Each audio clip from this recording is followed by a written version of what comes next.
Hello everyone, जय हिंद। एक बार फिर से आप सब लोगों का स्वागत है हमारी क्लास में। कैसे हैं आप सब लोग? यस, इंतजार की घड़ियां हुई खत्म। एक बार फिर से आप सभी लोग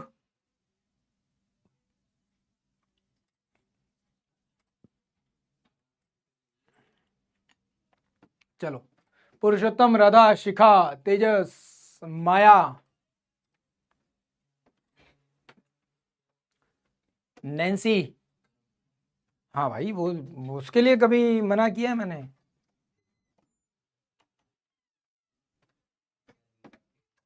शिप्रा, स्टीव, चलो, आर्यन राजपूत।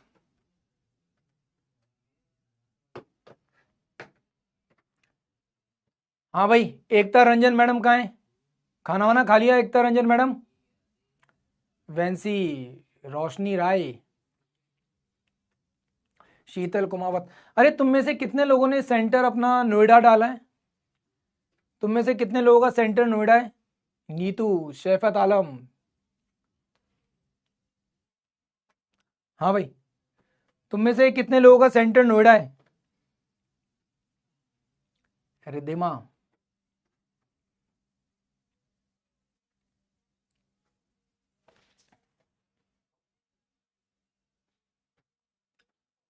अरे तेजस भाई, हमारा सब पर ध्यान है।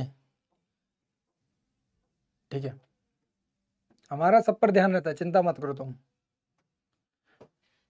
पर किसी पर्सन की शिकायत ही अगर यही है कि सर थोड़ा जल्दी क्लास खत्म करना, सर थोड़ा ऐसे करना, थोड़ा वैसे करना, तो फिर तो स्पेशली पूछना पड़ेगा ना। उस लड़की ने सबसे पहले ये बोला था, सर भूख लगने लगती है, तो भाई पूछना पड़ेगा अब उसका। अब हमें पता है कि भाई तेरा 1 घंटा पहले का जो होता है वो ट्यूशन पढ़ाने में चला जाता है, ट्यूशन पढ़ाने के बाद फ्री होता है, फिर तू क्लास में आता है ना? तो तेरे बारे में तो हमको पता ही है।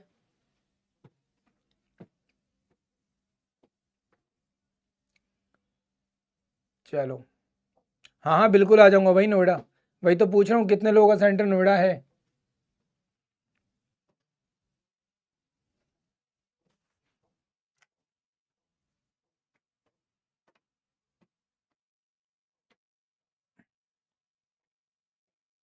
बेटा, मैं हर चीज़ का ध्यान रखता हूँ, समझे?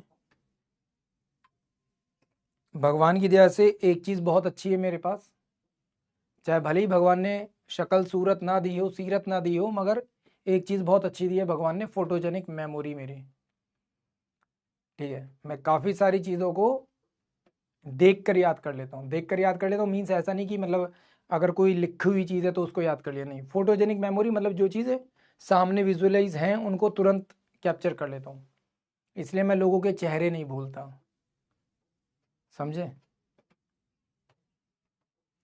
और मैं तुम्हारी बातों को, तुम्हारी चीज़ों को, उन सबको भी क्या फोटोजेनिक चीज़ों के साथ कनेक्ट कर देता हूँ। तो मुझे लंबे टाइम तक चीज़ें याद रहती हैं इस वजह से।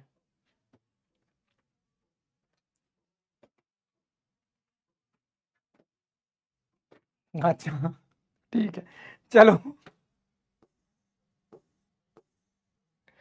आगे बढ़ते हैं। Well, the topic is national income. ठीक है, प्लानिंग एंड नीति आयोग हम लोग कवर कर चुके हैं। वेल, नेशनल इनकम के बारे में बात करेंगे अब। अगर हम लोग अपनी नेशनल इनकम के बारे में बात करते हैं तो नो डाउट हर एक पर्सन की इनकम मिलते मिलते मिलते मिलते एक टाइम के बाद क्या हो जाती है? नेशनल इनकम बन जाती है। क्या बन जाती है? नेशनल इनकम बन जाती है। क्लियर?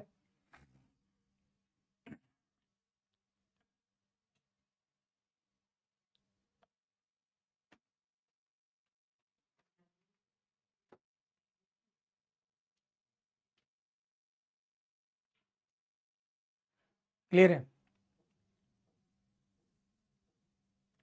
अरे बस करो यार, रुक जाओ, अब तसल्ली रखो यार, तुमने तो हद पार कर दी कसम से।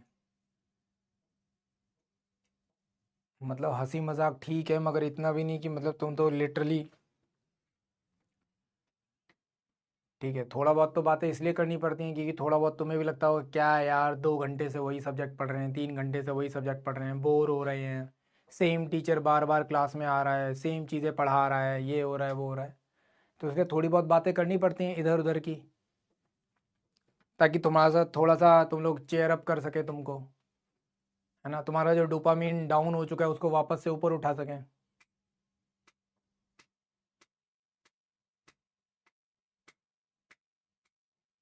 अरे निकिता मैडम बस करो प्लीज़।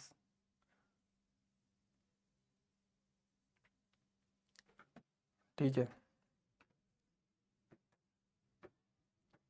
अब बीस्ट जैसे इंसान को तुम इतना तो वो कर नहीं सकते, बीस्ट तो बीस्ट ही है। ठीक है, छोड़ो अब, चलो फाइनली हम लोग जब नेशनल इनकम के बारे में बात करते हैं, तो कोई भी ऐसी चीज, कोई भी हमारे देश की सीमा में आने वाली कोई भी चीज जिसका प्रोडक्शन हो रहा है,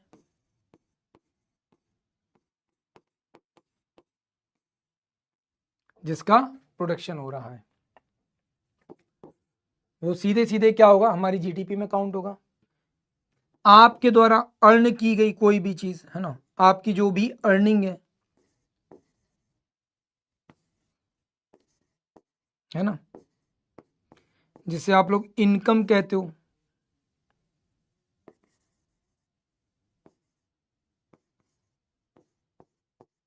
सिंपल भाषा में तो यही है।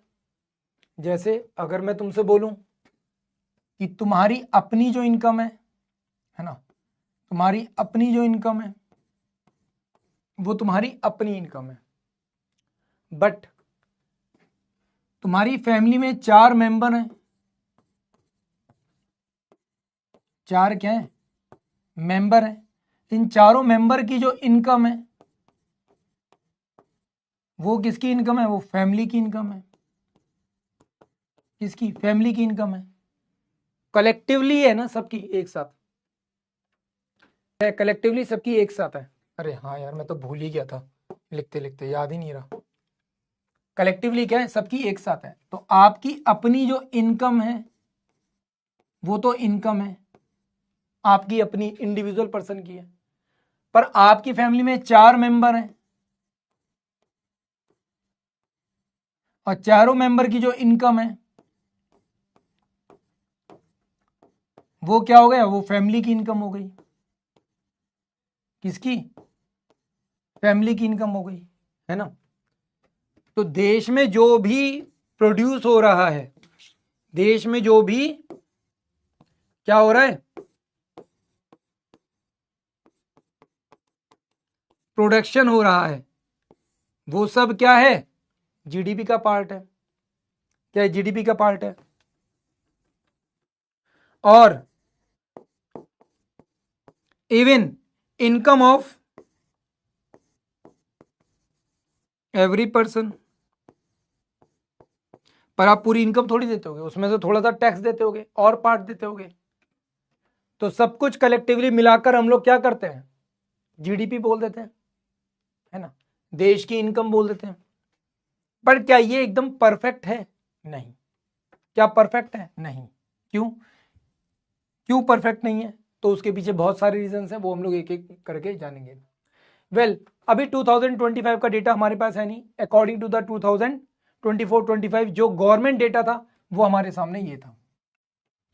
बट एट प्रेजेंट वाली बात कर रहे हैं, तो एट प्रेजेंट जो है वो क्या है, हमारा जनसंख्या इतनी है, सेकंड। बट ये भी वो डेटा है जो कि एक्चुअल में हम लोग मानकर बैठे हैं। अगर देखा जाए तो आज के टाइम पीरियड में हम लोग ऑलमोस्ट फर्स्ट नंबर पर आ चुके हैं। कहां पे आ चुके हैं, पहले नंबर पर आ चुके हैं। फर्स्ट नंबर पर कैसे आ गए, क्या कारण है, तो उसके पीछे बहुत सीधा सिंपल सा कारण क्या है कि आबादी बढ़ी है। वर्ल्ड ये मान के चल रहा है, पर अभी हम लोग नहीं मान रहे, क्यों, क्योंकि अभी तक हम लोगों ने सेंसस नहीं किया। जब सेंसस हो जाएगा तो हमारे सामने क्लियर डेटा आ जाएगा। अदरवाइज हम यही मान के चल रहे हैं, हाँ सेकंड नंबर पर तो है ही, बट हाँ यस ये बात सच है कि हम फर्स्ट नंबर पर आ चुके हैं। एट प्रेजेंट जो हमारी जीडीपी है वो कितनी है, 4.3 ट्रिलियन। रिसेंटली हम लोगों ने जापान को पीछे किया, सुना होगा तुम लोगों ने, किसको, जापान को पीछे किया है ना। और अब हमारे सामने जो है वो जर्मनी है।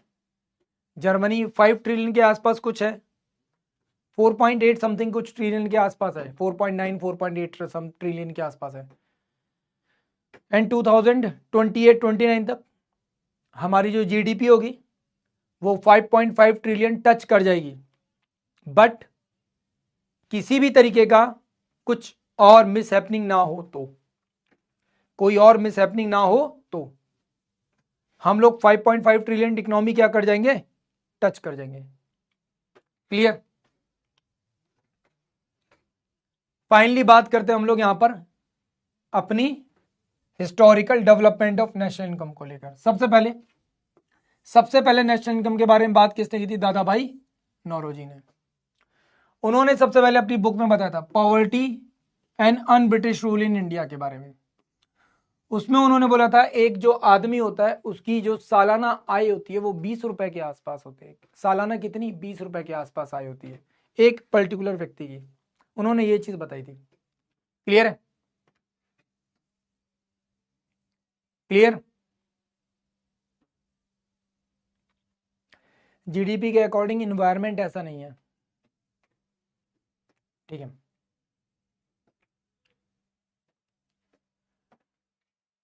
देखो इन्वायरमेंट कह सकते हो, बहुत सारी चीजें हैं, बहुत सारी चीजें हैं।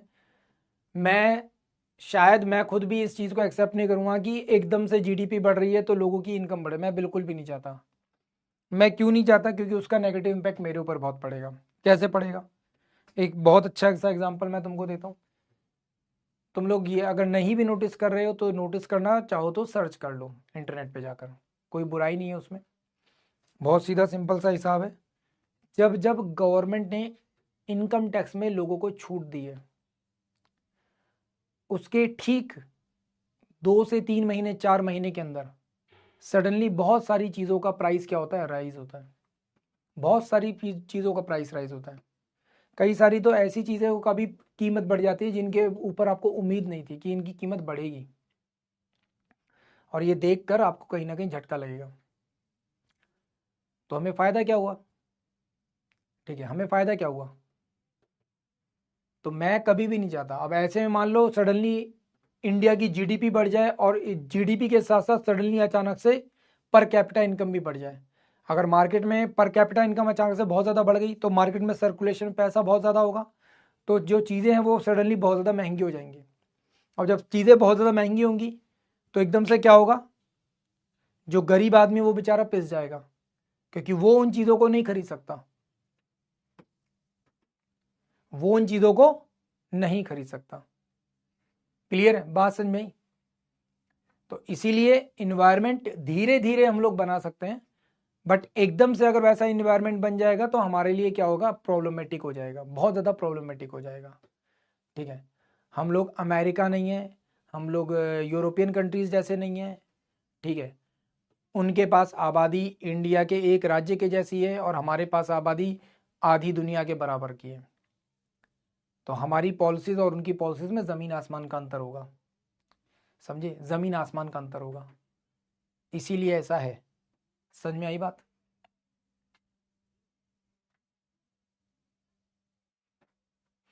बेटा अगर एग्जाम में क्वेश्चन आता है तो आपसे 2011 की जनगणना के अनुसार ही चीज़ें पूछी जाएंगी, ठीक है। आप 2011 की जनगणना के अनुसार ही चीज़ों को बताओगे। अभी सब बताएंगे, भर सब बताऊंगा, चिंता मत करो। फिर आता है 1931-32, यहाँ पे थे VKRV राव। इन्होंने सबसे पहली बार क्या किया, प्रॉपर कैलकुलेशन किया था साइंटिफिक तरीके से, ठीक है, बाय द फॉर्मूला। आवाज कम, आवाज कम है, घंटी कहाँ गई भाई।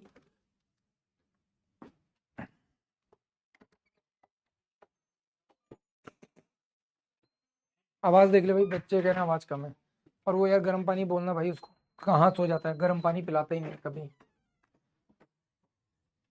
ठीक है। इन्होंने क्या किया था, फॉर्मूला बेस्ड स्टडी की थी। अभी सही है, थोड़ा सा गेन बढ़ा देना, मुझे लग रहा है मैं ही थोड़ा धीरे बोल रहा हूँ आज, ठीक है।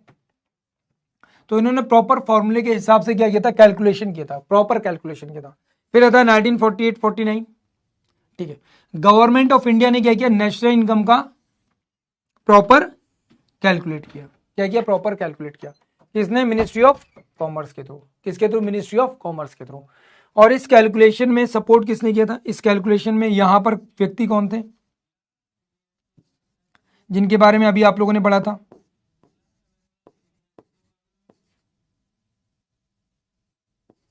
अच्छा नाम लिखा हुआ यार, डॉक्टर पीसी महानलोबिस, ध्यान ही नहीं दिया। कौन, डॉक्टर पीसी महानलोबिस। यही वो पर्सन थे जो इनके साथ मिलकर क्या कर रहे थे, काम कर रहे थे। उन्होंने 1949 में इन्होंने क्या किया, नेशनल इनकम कमेटी बनाई, जिसका काम ही ये था कि जो हमारी नेशनल इनकम है उसको प्रॉपरली कैलकुलेट करना, बताना कि अभी एट प्रेजेंट हमारी नेशनल इनकम क्या चल रही है और आगे किस तरह की से हम लोग इसको आगे बढ़ा सकते हैं। वो पता कब चलेगा, वो पता कब के चलेगा, वो पता तब चलेगा जब आपके पास एग्जैक्ट डेटा होगा, कितने लोग पैसा दे रहे हैं, टैक्स दे रहे हैं, क्या कर रहे हैं, क्या नहीं कर रहे हैं, वो सब हमको वहां से पता चलेगा। क्लियर है, हाँ या ना। ठीक है, अब जीडीपी का हाल कुछ कुछ ऐसा ही है। तुम में से भी बहुत सारे लोग ऐसे ही होंगे। एक्चुअल में ईमानदारी से टैक्स देने वाले लोग हैं ही कितने। अब आज के टाइम पीरियड पे 1 से शायद 2% हो गए होंगे, 2 से 3% हो गए होंगे। ठीक है, हद से हद 5%।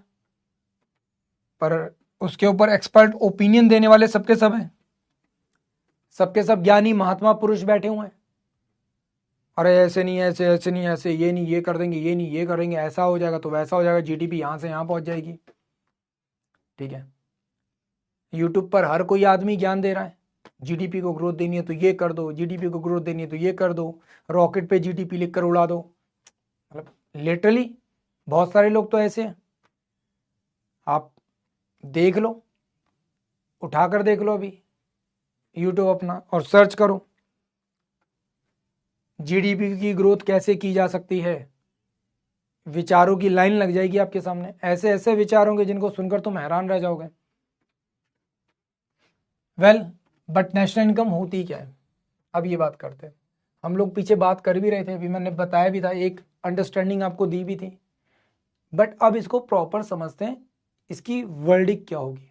मैंने थोड़ा सा आसान किया क्योंकि इसमें ऐसा कुछ नहीं है जो लिखना पड़े वो सब करना पड़े, इसलिए थोड़ा आसान भाषा में समझते हैं। वो सभी रेजिडेंट जो इंडिया में रह रहे हैं, वो सभी लोग जो इंडिया में रह रहे हैं, क्या करें, इंडिया में रह रहे हैं। ठीक है, किसी भी तरह का प्रोडक्शन कर रहे हैं, फाइनल गुड्स में क्या कर रहे हैं, अपना कंट्रीब्यूशन दे रहे हैं। ठीक है, हमारी बाउंड्री में रहते हुए, हमारी ज्योग्राफिकल बाउंड्री में रहते हुए, किस में रहते हुए, ज्योग्राफिकल बाउंड्री में रहते हुए। ज्योग्राफिकल बाउंड्री में आता क्या क्या, तो आपका लैंड एरिया तो आता ही है, प्लस आपका जितना भी सी वाला पार्ट है वो वाला एरिया आएगा, जहां पर भी आपकी कंपनी सेटल्स है, सी एरिया में कहीं से क्रूड ऑयल निकाल रही है, कुछ कर रही है, वो सब आएगा।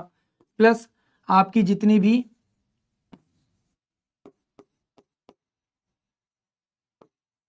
कॉन्सुलेट्स बने हुए हैं, जितने भी आपके कॉन्सुलेट्स बने हुए हैं वो सबके सब, क्यों, क्योंकि वहां पे कोई आदमी आता होगा, बोलता होगा कि मुझे तो अपनी राजधानी मुझे अपनी नागरिकता चेंज करवानी है, ये लो फीस और मुझे नागरिकता दे दो, वो सब चीज़ें भी होती होंगी। तो उन सब के थ्रू जो भी पैसा आ रहा है, क्योंकि काउंसलेट या जितनी भी एम्बेसीज होती हैं, क्या है भाई ये, भाई जहाँ पे मैं बैठता हूँ ना वहाँ पर देख 2 गिलास रखे हुए हैं। ओके सर, फिर मैं धुल के आप लेकर, हाँ ठीक है, थैंक यू। क्लियर है, बात समझ में आई। तो सिंपल वही बात यहाँ पे लिखी हुई है, the national income is the total amount of income, ठीक है, acquiring to the country from the economical activity. अब इकोनॉमिकल एक्टिविटी में क्या होगा, इकोनॉमिकल एक्टिविटी में क्या होता है, प्रोडक्शन होता है, सर्विसेज दी जाती हैं, गुड्स बनाई जाती हैं, क्या, economical activity in a year of time, एक गिवन पीरियड में, मतलब 1 साल के अंदर अंदर। ठीक है, 1 साल के अंदर अंदर। ये किस किस चीज को इंक्लूड करेगी, payments like wages, interest, profit, rent and बाकी सब चीजें, इन सब को इंक्लूड करके आप क्या बनाओगे, नेशनल इनकम बनाओगे। इसीलिए मैंने क्या बोला था यहां पर, इसीलिए मैंने क्या बोला था, जो भी प्रोडक्शन हो रहा है और एवरी वन पर्सन इनकम यहां पर क्या हो जाएगी, इंक्लूड हो जाएगी। कब? आपके देश की टेरिटरी के अंदर, आपके देश की टेरिटरी के अंदर ये सब चीजें क्या होती है, इंक्लूड होती हैं। और इन्हीं को हम लोग क्या कहते हैं, नेशनल इनकम के तौर पे देखते हैं। किसके तौर पे देखते हैं? नेशनल इनकम की तरह से देखते हैं। क्लियर है? कोई दिक्कत, कोई समस्या? अगर ऑफिशियल वर्ड टू वर्ड देखोगे तो net output of commodity and services, जो भी फाइनल आउटपुट निकल के आ रहा है आपके सामने, किसका? Commodity and services, goods and services का, ड्यूरिंग अ ईयर, एक साल के अंदर अंदर, ठीक है, उसी को हम लोग क्या कहेंगे, फाइनल प्रोडक्ट बोलते हैं। यूटिलाइजेशन के बराबर मानते हैं, जिसको आप कंज्यूम कर सकते हो उसके बराबर मान सकते हैं, जिसका आप उपभोग कर सकते हो उसके लिए इस्तेमाल कर सकते हो। भाई सीधी सी बात है।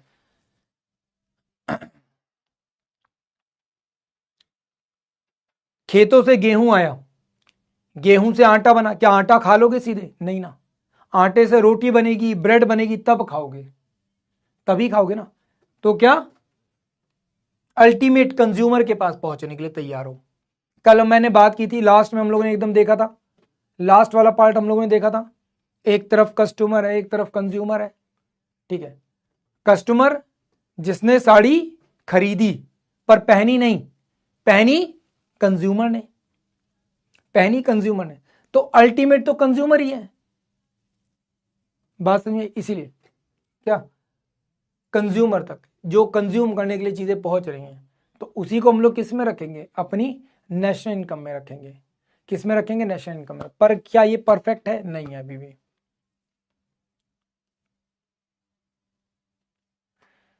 What about the tax money comings from Indian citizen living outside India?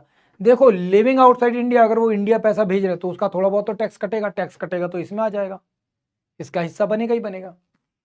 कोई भी चीज जो गवर्नमेंट की इनकम का हिस्सा बन रही है वो नेशनल इनकम है। कोई भी चीज जो गवर्नमेंट की इनकम का हिस्सा बन रही है वो क्या है? नेशनल इनकम का पार्ट है, ठीक है। बात समझ में आई? क्लियर? नहीं, अभी कार्तिक रुक जाओ, अभी एनआरआई वेनआरआई सबको ऐड करेंगे, एक एक करके ऐड करेंगे। पर इनकम को समझने के लिए पहले दो इनकम समझनी चाहिए, एक फैक्टर इनकम और एक ट्रांसफर इनकम, ठीक है। दोनों में फर्क क्या है पहले वो समझ लो, दोनों में फर्क क्या है पहले वो समझ लो। एक स्थानांतरण और एक कारक, ठीक है। तो कोई भी चीज जिससे इनकम आ सकती है उसे कैपिटल बोलते हैं या फिर कैपिटल गुड की तरह से ट्रीट करते हैं, जिससे आय पैदा हो सकती है, आय आ सकती है, ठीक है।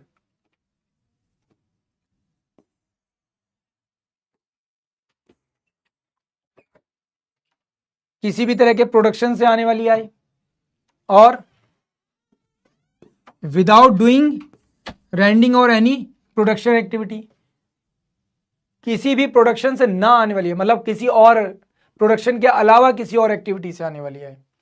यहां पे आप क्या कर रहे हो, किसी भी चीज का उत्पादन कर रहे हो, तो उस उत्पादन से क्या आ रही है? आय आ रही है। फॉर एग्जांपल आपके पास एक फैक्ट्री है और उस फैक्ट्री में क्या है? प्रोडक्शन हो रहा है, प्रोडक्शन हो रहा है तो आपके पास क्या आ रही है? आय आ रही है, इनकम आ रही है। यहां पर कौन सी इनकम है?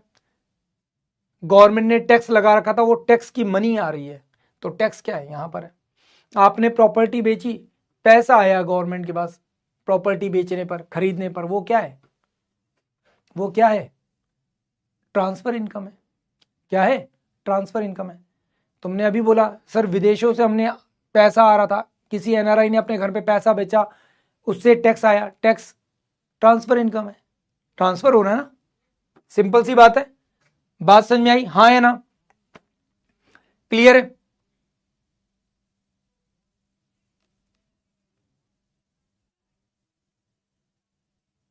क्लियर है?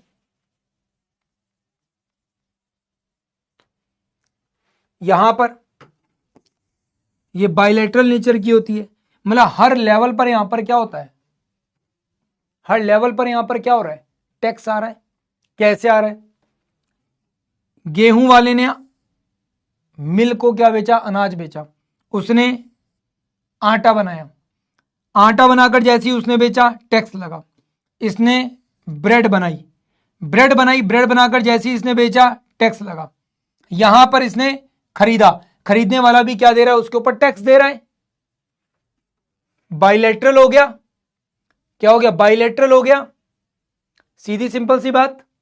और ये कैसा होता है, यूनिलेटरल होता है, मतलब एक सिंगल पर्सन जो डायरेक्टली क्या करता है, टैक्स देता है। जैसे आपके ऊपर लगा इनकम टैक्स, आपके ऊपर लगा इनकम टैक्स, आपने डायरेक्टली इनकम टैक्स गवर्नमेंट को ट्रांसफर कर दिया। बात समझ में आई, हाँ या ना। मतलब एक तरह से इनडायरेक्ट लेवल पर यहां पे एक के बाद एक क्या आ रहा है, टैक्स आ रहा है, जबकि यहां पे डायरेक्ट आ रहा है। हाँ या ना, क्लियर है। It included in national income, एक सेकंड, मगर ये अच्छा हाँ, ट्रांसफर इनकम नेशनल इनकम का पार्ट नहीं बनेगी। क्यों नहीं बनती, उसके पीछे एक रीजन है। रीजन क्या है, क्योंकि इसमें काफी, अब यहां पे यार मैंने एग्जांपल एक्चुअल में इनकम टैक्स गलत दे दिया, शट, समझाने के चक्कर में। ठीक है, क्या होता है भाई, सीधी सी बात है, यहां पे आपके पेरेंट्स ने कोई चीज आपको दी थी, एज अ गिफ्ट दी थी, या किसी और वजह से दी। फॉर एग्जाम्पल ऐसे समझो, आपके पेरेंट्स ने एक घर खरीदा, है ना, एक घर खरीदा, वो घर खरीदते टाइम उन्होंने क्या कर दिया था, टैक्स फिल कर दिया है। यहां पे उन्होंने क्या कर दिया, आपको वो एज अ गिफ्ट दे दिया है। क्या दिया है, एज अ गिफ्ट दे दिया, आपके पास आ गया, दैट्स इट, बात हो गई खत्म। पर आज के टाइम पीरियड पे गिफ्ट के ऊपर भी टैक्स है। अगर 50,000 से ज्यादा गिफ्ट है तो आपको टैक्स देना पड़ेगा। तो आपने भी क्या किया, सिर्फ और सिर्फ केवल और केवल टैक्स दे दिया, बाकी सब चीजें हटा दी, है ना, बाकी सब चीजें क्या कर दी, यहां से हटा दी। क्लियर है, बात समझ में आई। वो चीज, दूसरी चीज क्या होगी, फॉर एग्जाम्पल जैसे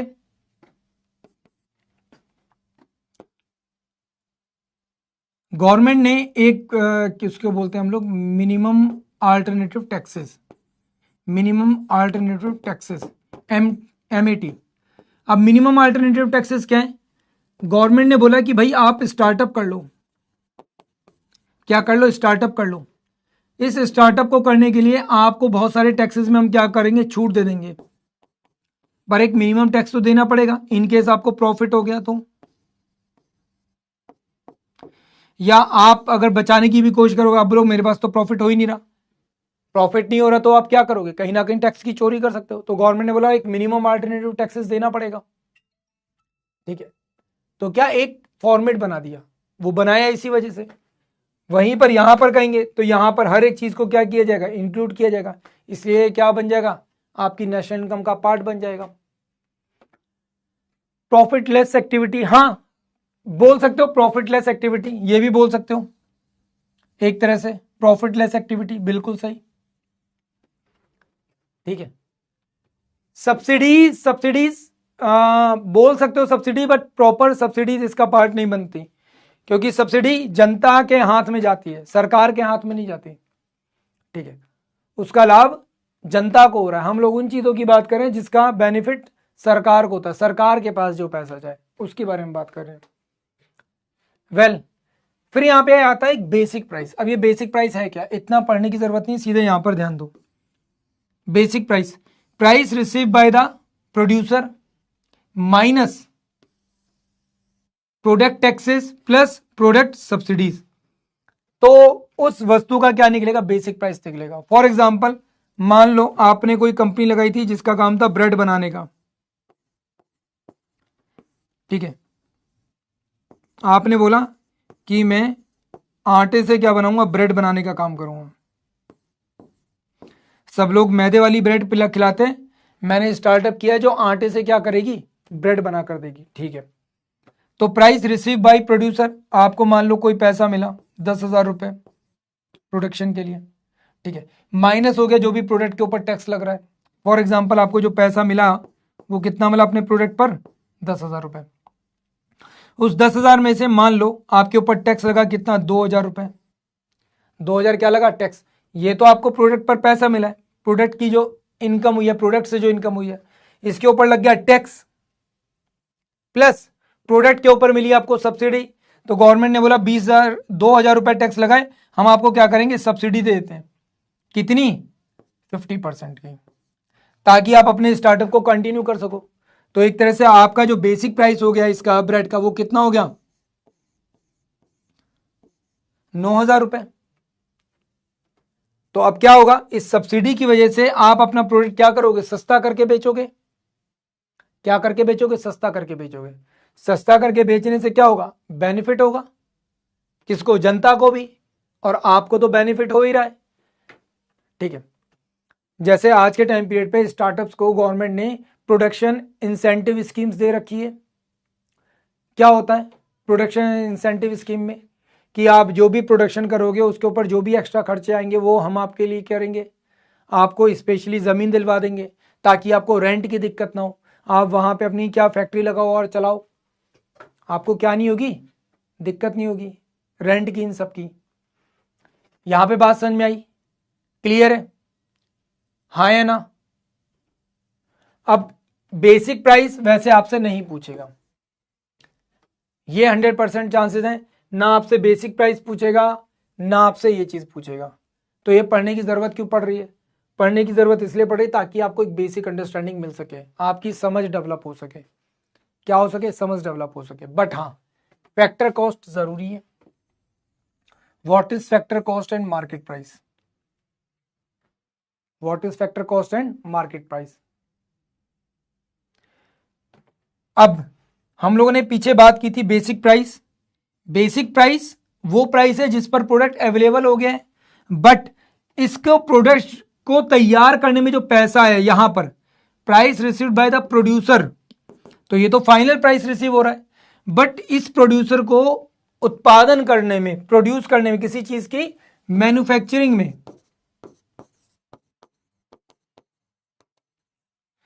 क्या लगा होगा, एक पर्टिकुलर प्राइस लगा होगा।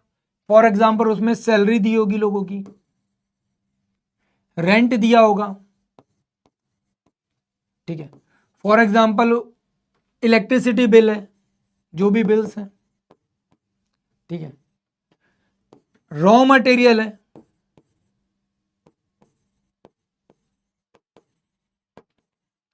और इन सबको मिलाओगे तो क्या बन जाएगा आपका, फैक्टर कॉस्ट बनेगी। क्या बनेगी, factor cost.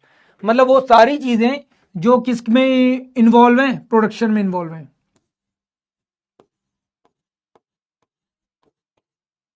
Involve in production,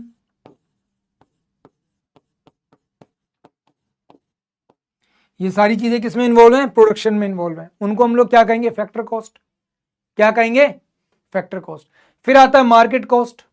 market cost क्या होगा, ये वाला प्राइस जिस पर कोई चीज बिकने के लिए तैयार हो, क्या हो, बिकने के लिए तैयार हो, क्या हो, बिकने के लिए तैयार हो। बट नो डाउट सब्सिडी वाला बेनिफिट मिलेगा तो वो हटाना पड़ेगा, है ना, वो हटेगा। तो सीधी सी बात है, जो भी फाइनल प्रोडक्ट बना है involve in a production and, यहां पे अगर हम लोग बात बोलेंगे इसी से शुरू होती है एक तरह से, प्राइस इन मार्केट। मार्केट में क्या प्राइस है, क्या चीज, मार्केट में क्या प्राइस है, ठीक है। तो मार्केट का जो प्राइस है वो मैटर करेगा, हाँ है ना।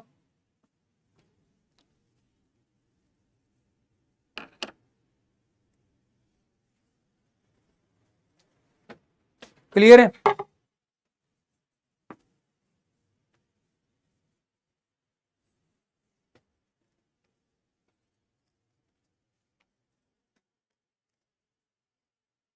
नहीं वो इंक्लूड नहीं होगा, वो मार्केट में इंक्लूड होता है, ठीक है, वो मार्केट में इंक्लूड होगा।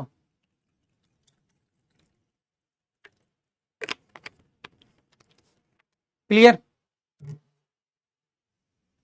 ज्यादातर चीजें हम लोग मार्केट कॉस्ट पे ही क्या करते हैं, कैलकुलेट करते हैं। क्यों, क्योंकि रियल वैल्यू हमको यहीं पता चलती है, रियल वैल्यू हमको यहीं पता चलती है। ठीक है, अगर आप लोग देखोगे मार्केट प्राइस और बेसिक प्राइस ये दोनों काफी हद तक सिमिलर रख रहे हैं। The price received by producer, producer जिस प्राइस पे रिसीव कर रहा है, दूसरा माइनस प्रोडक्ट टैक्सेस, उसमें से टैक्सेस हटाए, तीसरा उसमें सब्सिडीज को ऐड कर दिया।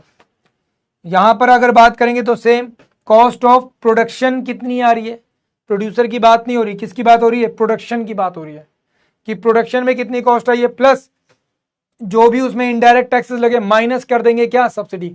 उल्टा हो जाएगा, वहां पे टैक्सेस माइनस हो रहे थे और यहां पे टैक्सेस प्लस होंगे और सब्सिडी माइनस हो जाएगी, तो आपके पास क्या आ जाएगी, मार्केट कॉस्ट। क्यों, मार्केट में किस रेट पर आप बेचने के लिए तैयार हो, मार्केट में वो किस वैल्यू पर मिलेगी। फॉर एग्जाम्पल जैसे आज के टाइम पीरियड में आपके घरों में लग रहे हैं सोलर पैनल्स, गवर्नमेंट ने बोला हम आप लोगों को सब्सिडी देंगे अगर आप सोलर पैनल अपने घर पे लगाते हो। आपने बोला ठीक है, एक काम करते हैं 5 किलोवाट का सोलर पैनल लगवा लेते हैं। कितना, 5 किलोवाट का। 5 किलोवाट का सोलर पैनल कितने का है, मान लो कॉस्ट ऑफ प्रोडक्शन उसके ऊपर आया है 1 लाख रुपए। कितना, 1 लाख रुपए। उसके ऊपर टैक्सेस लगकर लगे कितने, 50,000 रुपए। कितने, 50,000 रुपए माइनस कर दीजिए। अब टोटल कॉस्ट कितनी हो गई, 1,50,000। कितनी हो गई, 1,50,000। गवर्नमेंट ने बोला सब्सिडी दे रखी है, माइनस कर देते हैं। कितनी सब्सिडी दे रखी है जी, 30,000 रुपए की। तो कितना हो गया, 1,20,000 क्या हो गई, टोटल वैल्यू हो गई। तो मार्केट प्राइस क्या है, एक्चुअल में 1,20,000। बात समझ में आई, हाँ या ना, क्लियर है। लास्ट 2 क्लासों से अब की जो क्लास है वो थोड़ा सा अलग, आपको थोड़ा सा टफ लगेगी क्योंकि अब जो हम चीजें पढ़ रहे हैं वो थोड़ा टेक्निकल है। हाँ भाई, किसी को कोई डाउट, कोई समस्या, कहीं पर कोई दुख तकलीफ, क्लियर है।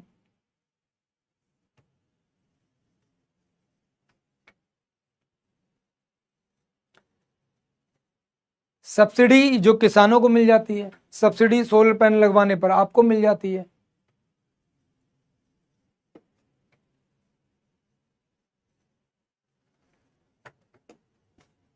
वेल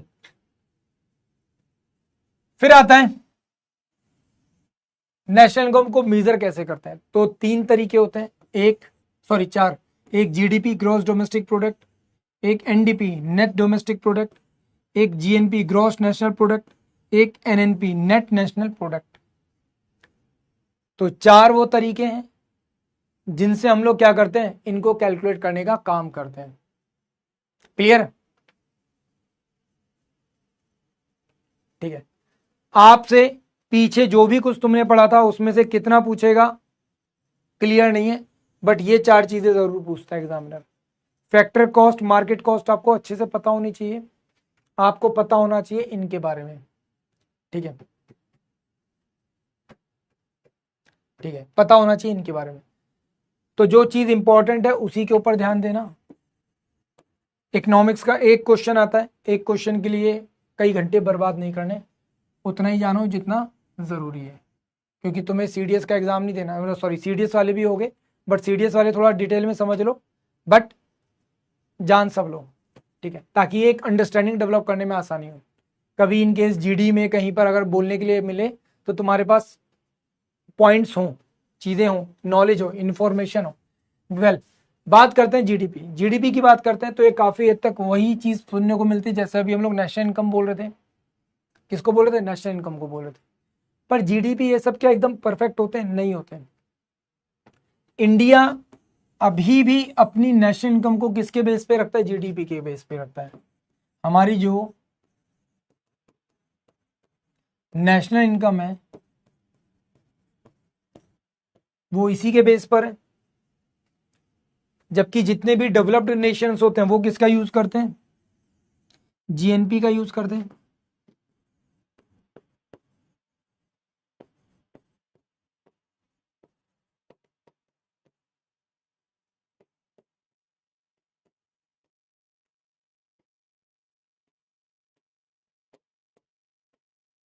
डेवलप्ड नेशन किसका यूज करते हैं, जीएनपी का यूज करते हैं।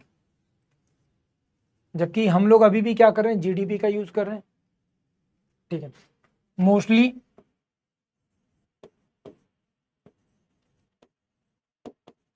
डेवलपिंग एंड अनडेवलप्ड नेशंस क्या करते हैं, इसका यूज करते हैं। ठीक है, एंड कोई भी देश ऐसा नहीं है जो एनडीपी या एनएनपी के बेसिस पर क्या करे, कैलकुलेट करें, क्या करें, कैलकुलेट करें। क्यों, क्योंकि यहां तक अगर आप इतना ज्यादा कैलकुलेट कर रहे हो तो उसकी वजह से क्या होती है, आपकी जो जीडीपी कलेक्शन होता है वो क्या होता है, बहुत ज्यादा छोटा होता चला जाता है, अमाउंट बहुत ज्यादा क्या हो जाएगा, छोटा हो जाएगा। ठीक है, बहुत ज्यादा क्या हो जाएगा, छोटा हो जाएगा। इसीलिए इनके बेसिस पे बहुत कम कैलकुलेशन कैलकुलेशन तो होती है, बट प्रेजेंटेशन क्या होता है, जीडीपी का होगा, जीएनपी का होगा, ताकि फिगर आपको क्या दिखाई दे, बड़ा दिखाई दे, बल्कि दिखाई दे, क्या दिखाई दे, बड़ा दिखाई दे। भाई सीधी सी बात है, मैं तुमसे बोलूं मैंने इस महीने 50 लाख रुपए कमाए, सुनने में बड़ा लग रहा है, क्या लग रहा है, बड़ा लग रहा है, बट उस 50 लाख में से बहुत सारा पैसा मैंने दूसरे लोगों को दे दिया है। क्यों, क्योंकि उनका पैसा था, तो मेरा थोड़ी था। कितना रह गया, मुश्किल से मुश्किल 50 में से रह गया 40 लाख, 30 लाख, और ज्यादा छटनी पटनी की और भी इधर उधर के खर्चे हटा दी, चीजें हटा दी, तो रह जाएगा केवल मुश्किल से मुश्किल 2 लाख रुपए। समझ में आई बात। तो एग्जैक्ट वैल्यू निकालने में क्या होता है, अमाउंट बहुत छोटा नजर आता है। तो आप लोग भले ही खुश हो रहे हो, अरे सर हमारा जीडीपी इतना हो गया, ठीक है, अच्छी बात है, हर देश जीडीपी कैलकुलेट करता है, बताता है जीडीपी में चीजें, ठीक है, बट यहां पर ये चीज ध्यान रखें। वेल, बात करते हैं हम लोग जीडीपी के बारे में, ग्रॉस डोमेस्टिक प्रोडक्ट, सकल घरेलू उत्पाद। अब क्या बोल रहे हैं, घरेलू उत्पाद, घरेलू उत्पाद डोमेस्टिक मतलब कि कहां पर होगा,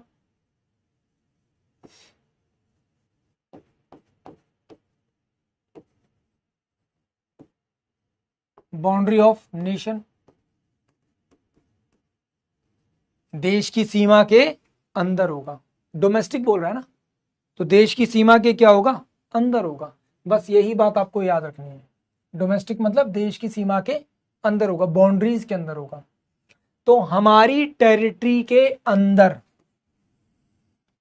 हमारी इकोनॉमिकल टेरिटरी के अंदर जो भी फाइनल गुड्स एंड सर्विसेज तैयार हो रही हैं, प्रोड्यूस हो रही हैं, वो सभी की सभी क्या मानी जाएंगी, जीडीपी मानी जाएंगी इन गिवन ईयर, दिए हुए समय में ना, इन गिवन ईयर्स।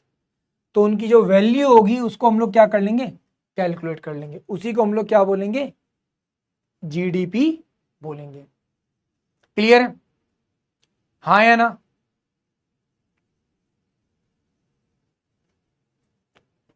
ठीक है, सीधे सीधे बोला जाए तो final price of goods and services in given period, in given period, दिए हुए समय में वस्तुओं और सेवाओं की कुल कीमत या उनकी वैल्यू। क्लियर है, हाँ या ना। कौन कैलकुलेट करता है जीडीपी, सेंट्रल स्टैटिक ऑफिस क्या करता है, कैलकुलेट करने का काम करता है। ये उसकी क्या है, अपनी रिस्पॉन्सिबिलिटी है, उसकी क्या है, अपनी रिस्पॉन्सिबिलिटी है। क्लियर, मिनिस्ट्री ऑफ फाइनेंस यहां पे क्या करेगी, उसका साथ देगी, एक्चुअल में उसी के कंट्रोल में होता है, फाइनेंस मिनिस्ट्री ही क्या करती है, ये सारी चीजें कैलकुलेट करने का और समझने का काम करती है, इन सारे फिगर्स को पब्लिश करने का काम, बताने का काम करती है।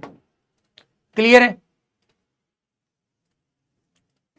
अब बात करते हैं आगे, जीडीपी एट मार्केट प्राइस। अब मार्केट प्राइस क्या बोला था? मार्केट प्राइस में क्या बोला था? वो सारी की सारी गुड्स एंड सर्विसेज जो अवेलेबल हो, कहां? मार्केट में, बिकने के लिए अवेलेबल हो। ठीक है, क्या हो? बिकने के लिए अवेलेबल हो। ठीक है, जिसमें हर तरह की कॉस्ट क्या हो? इंक्लूडेड है, चाहे प्रोडक्शन हो, चाहे अदर कॉस्ट हो, प्रॉफिट हो, रेंट हो, सब कुछ हो, सब क्या होगा? इसमें इंक्लूड होगा। ठीक है, सब्सिडीज को हटाकर, विद टैक्सेस।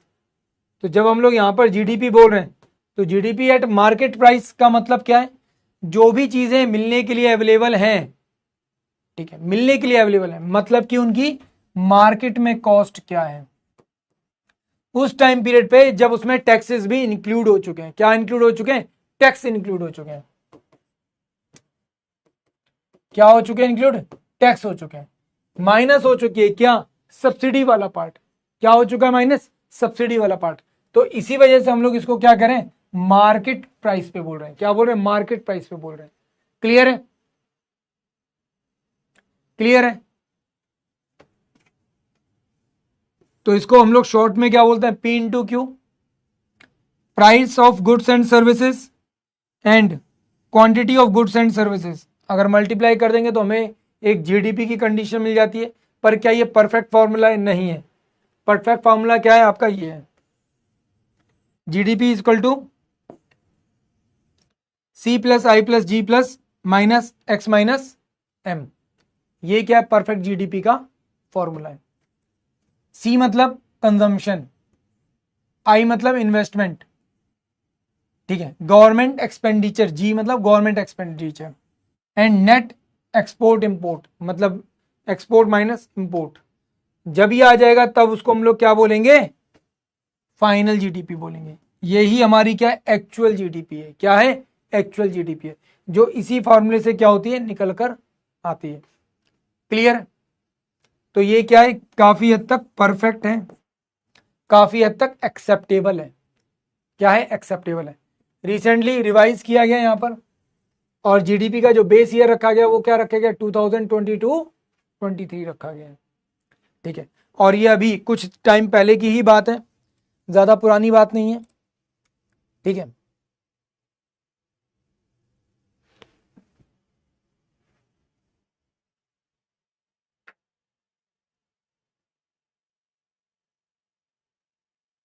कितने लोग हैं जिसको समझ में नहीं आई बात? हाँ भाई,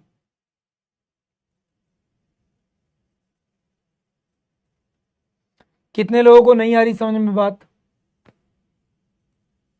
पीछे तक तो सब समझ में आ गया, फॉर्मूला ये वाला याद कर लोगे, हाँ या ना?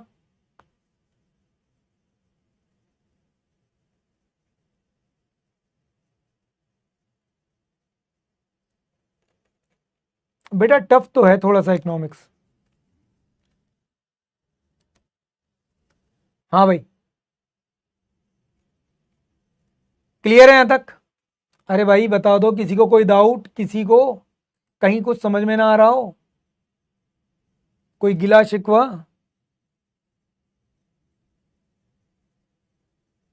आ गए, चलो। क्लियर सर, क्लियर सर, आ गए।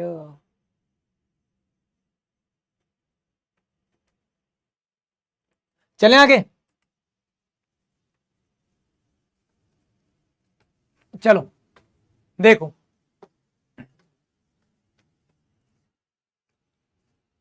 अब यहां पे आता है एक वर्ड, जीवीए मतलब ग्रॉस वैल्यू एडिड। अब ये ग्रॉस वैल्यू एडिड क्या है? तो जो भी बेसिक प्राइस होता है उसको हम लोग क्या बोलते हैं? ग्रॉस वैल्यू एडिड बोलते हैं। क्या बोलते हैं? ग्रॉस वैल्यू एडिड बोलते हैं। हाँ, लर्न करना तो मुश्किल होगा, लर्न करना तो मुश्किल होगा। ये जीवीए वही चीज है जिसे आप लोग बेसिक प्राइस पढ़ रहे थे पीछे, सेम वही चीज है, सेम वही चीज है। ठीक है, ताकि मार्केट वैल्यू डिसाइड की जा सके। देखो इकोनॉमिक्स नो डाउट तुम में से बहुत सारे लोग पहली बार पढ़ रहे होंगे। इससे पहले तक तुमने जो इकोनॉमिक्स पढ़ा होगा वो शायद 9th और 10th में पढ़ा होगा।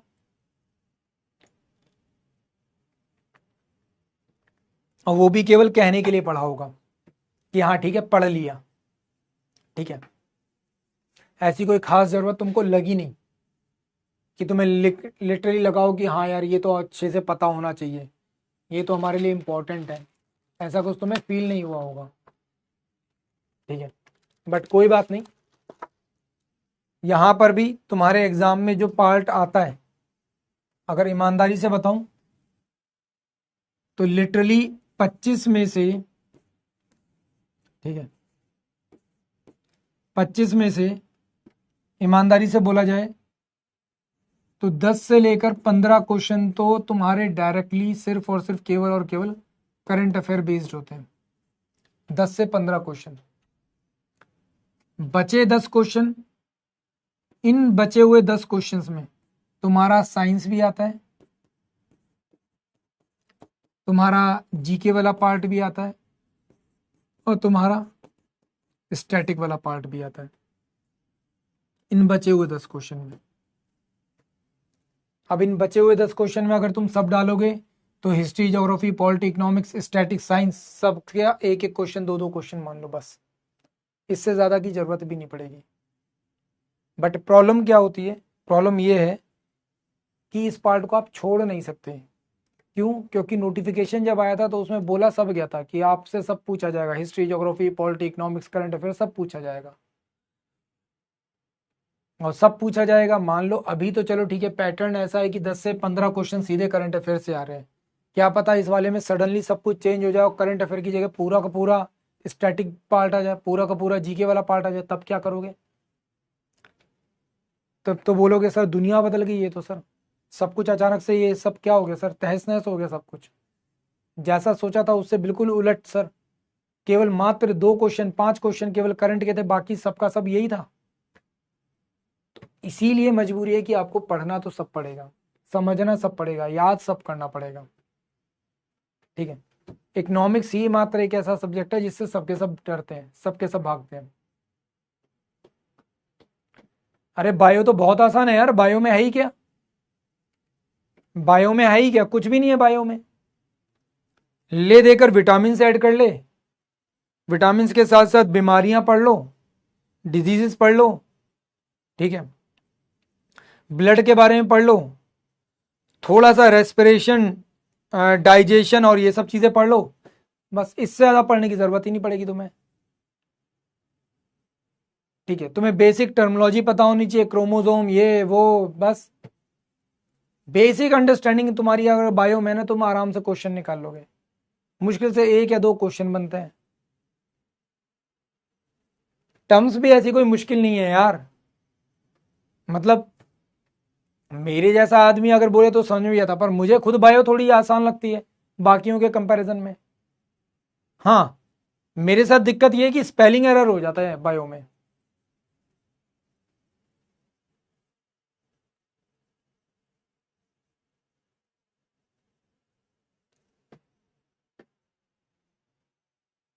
क्वेश्चन कैसे आएगा, अब देखो मैं क्वेश्चन दिखाता हूं तुम्हें कैसे आएगा, ठीक है। अभी मैं तुम्हें क्वेश्चन दिखाऊंगा ना, तुम मजा आ जाएगा तुम्हारा, तुम बोलोगे अरे सर यही क्वेश्चन आता है, फिर तो बहुत आसान है, तब तो कर ही लेंगे। वेल, अगर गवर्नमेंट के बारे में बात करें तो 2011-12 पहले जीडीपी बेस ईयर था, अब 2022-23 हम लोगों ने क्या कर दिया है, बेस ईयर रखा है। 22 मेंबर्स की एक एडवाइजरी कमेटी बनाई गई थी, इस एडवाइजरी कमेटी ने क्या किया, यहाँ पे कंप्लीट इसको क्या किया, स्टडी किया है, और under the chairmanship of Vishwanath Goldar, इन्होंने यहां पर क्या किया, नेशनल अकाउंटिंग स्टैटिक्स के साथ मिलकर इसको डिसाइड करने का काम किया है, इस कंप्लीट मैथोलॉजी को फाइंड आउट किया है, और ये बताया कि भाई बेस ईयर हमको क्या करना पड़ेगा, 2022-23 रखना पड़ेगा। रीजन हमें रखना तो कुछ और था, बट बीच में पेंडेमिक आया, ये सब आया, जिसकी वजह से इकोनॉमिकल एक्टिविटीज क्या हो गई, अप एंड डाउन हो गई। अब अगर इकोनॉमिकल एक्टिविटीज अगर अप एंड डाउन हो जाएंगी तो क्या होगा, तो होगा ये कि मजबूरी में आपको क्या करना पड़ेगा, कोई और बेस ईयर रखना पड़ेगा। तो हमारे पास जो सबसे बेस्ट बेस ईयर था, क्यों, अब देखो कोविड के टाइम पीरियड पे, ड्यूरिंग कोविड बेस ईयर क्या हो गया, सडनली एक मतलब सॉरी जो जीडीपी थी वो सडनली ड्रॉप डाउन हो गई। अब ड्रॉप डाउन हो गई तो ऐसे में इस ईयर को तो हम रख नहीं सकते, तो हमको एक ऐसा ईयर रखना पड़ेगा जहां पे एक नॉर्मल जीडीपी की ग्रोथ दिखी होगी, ताकि हम लोग उसे सही तरीके से क्या कर सके, कैलकुलेट कर सके। तो सबसे बेस्ट जो हमारे सामने ईयर आया वो कौन सा है, 2022-23 वाला पीरियड, कि जहां पे जो हमारी ग्रोथ थी वो एक सही डायरेक्शन की ग्रोथ थी। ऐसा नहीं कि बहुत रैपिड हो रहा है, ऐसा भी नहीं कि बहुत डाउन हो रहा है ना, एक बैलेंस्ड ग्रोथ दिख रही थी। इसीलिए हम लोगों ने क्या डिसाइड किया, 2022-23। विनीता, जय हिंद मैडम, बट आप कहां थे इतने दिनों से, तुम्हारा लास्ट वाला रिजल्ट कैसा रहा?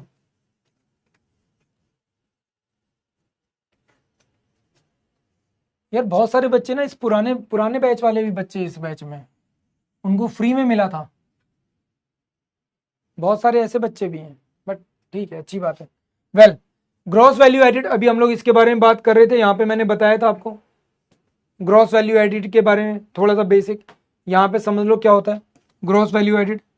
Value of the gross output, जो भी आउटपुट आ रहा है, प्रोडक्शन का जो भी आउटपुट आ रहा है, minus value of the intermediate consumption, ठीक है, जो भी इंटरमीडिएट कंजम्पशन मतलब गुड्स का जो कंजम्पशन हो रहा है वो, उसको अगर हम लोग माइनस कर देते हैं, ठीक है, बीच रास्ते में कुछ चीजें क्या हो गई, इस्तेमाल हो गई, खराब हो गई किसी वजह से, ठीक है, तो उससे क्या निकलता है, ग्रॉस वैल्यू एडिट निकलता है। क्या निकलता है, ग्रॉस वैल्यू एडिट निकलता है। क्या कर रहा है यहाँ पे, कंट्रीब्यूशन दिखा रहा है, क्या कर रहा है, इंटरमीडिएट वैल्यूज की वजह से क्या हो रहा है यहाँ पर, लेबर, कैपिटल, इन सब का क्या होता है यहाँ पर, वैल्यू ऐड होती है। क्या होती है, इनकी वैल्यू ऐड होती है, ठीक है, बट होगी किस तरीके से ऐड, अब ध्यान से समझो। फॉर एग्जाम्पल, जो ग्रॉस आउटपुट है वो आया 10,000 रुपए, कितना, 10,000 रुपए, बट इस 10,000 रुपए के आउटपुट आने में बहुत सारी चीजें क्या हो गई, बीच रास्ते में इस्तेमाल हुई, कंज्यूम हो गई, सप्लाई हो रही थी, वहां पे पेट्रोल गया, ट्रांसपोर्टेशन का खर्चा आया, तो वो भी क्या हो जाएगा, इससे माइनस हो जाएगा। माइनस हो जाएगा तो हमारे पास फाइनल वैल्यू आ जाएगी, एक तरह से क्या आएगी, ग्रॉस वैल्यू एडिड आएगा। क्या आएगा, ग्रॉस वैल्यू एडिड आएगा। क्या आएगा, ग्रॉस वैल्यू एडिड आएगा। बात समझ में आई यहाँ पे, हाँ या ना?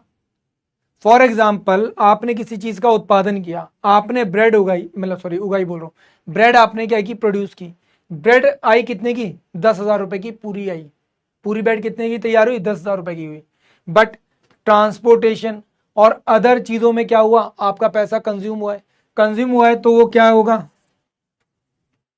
वो भी तो कहीं ना कहीं नोट डाउन किया जाएगा, वो भी तो कहीं ना कहीं लगेगा, हाँ या ना?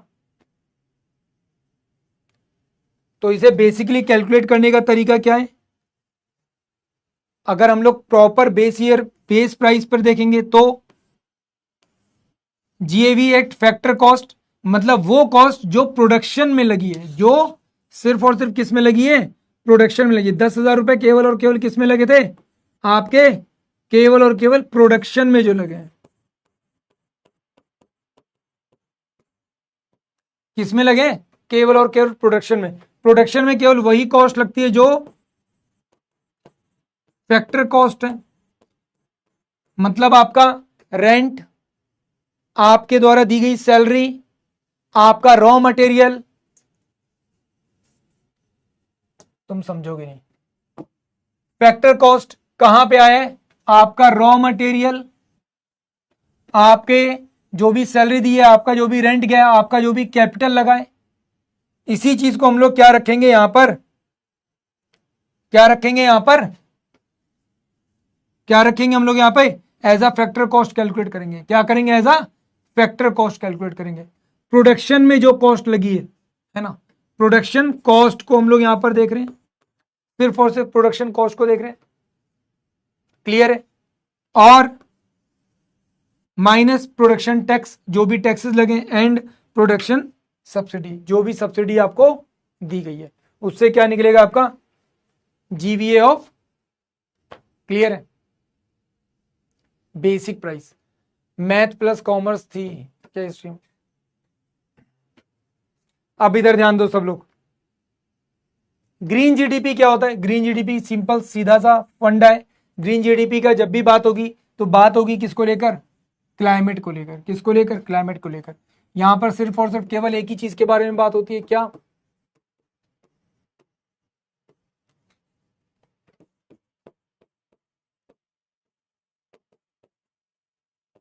सस्टेनेबल गुड्स या फिर प्रोडक्शन के बारे में। किसके बारे में, सस्टेनेबल प्रोडक्शन को लेकर। यही सस्टेनेबल प्रोडक्शन क्या होता है, हमारा ग्रीन जीडीपी कहलाता है। क्या कहलाता है, ग्रीन जीडीपी कहलाता है। बात समझ में आई।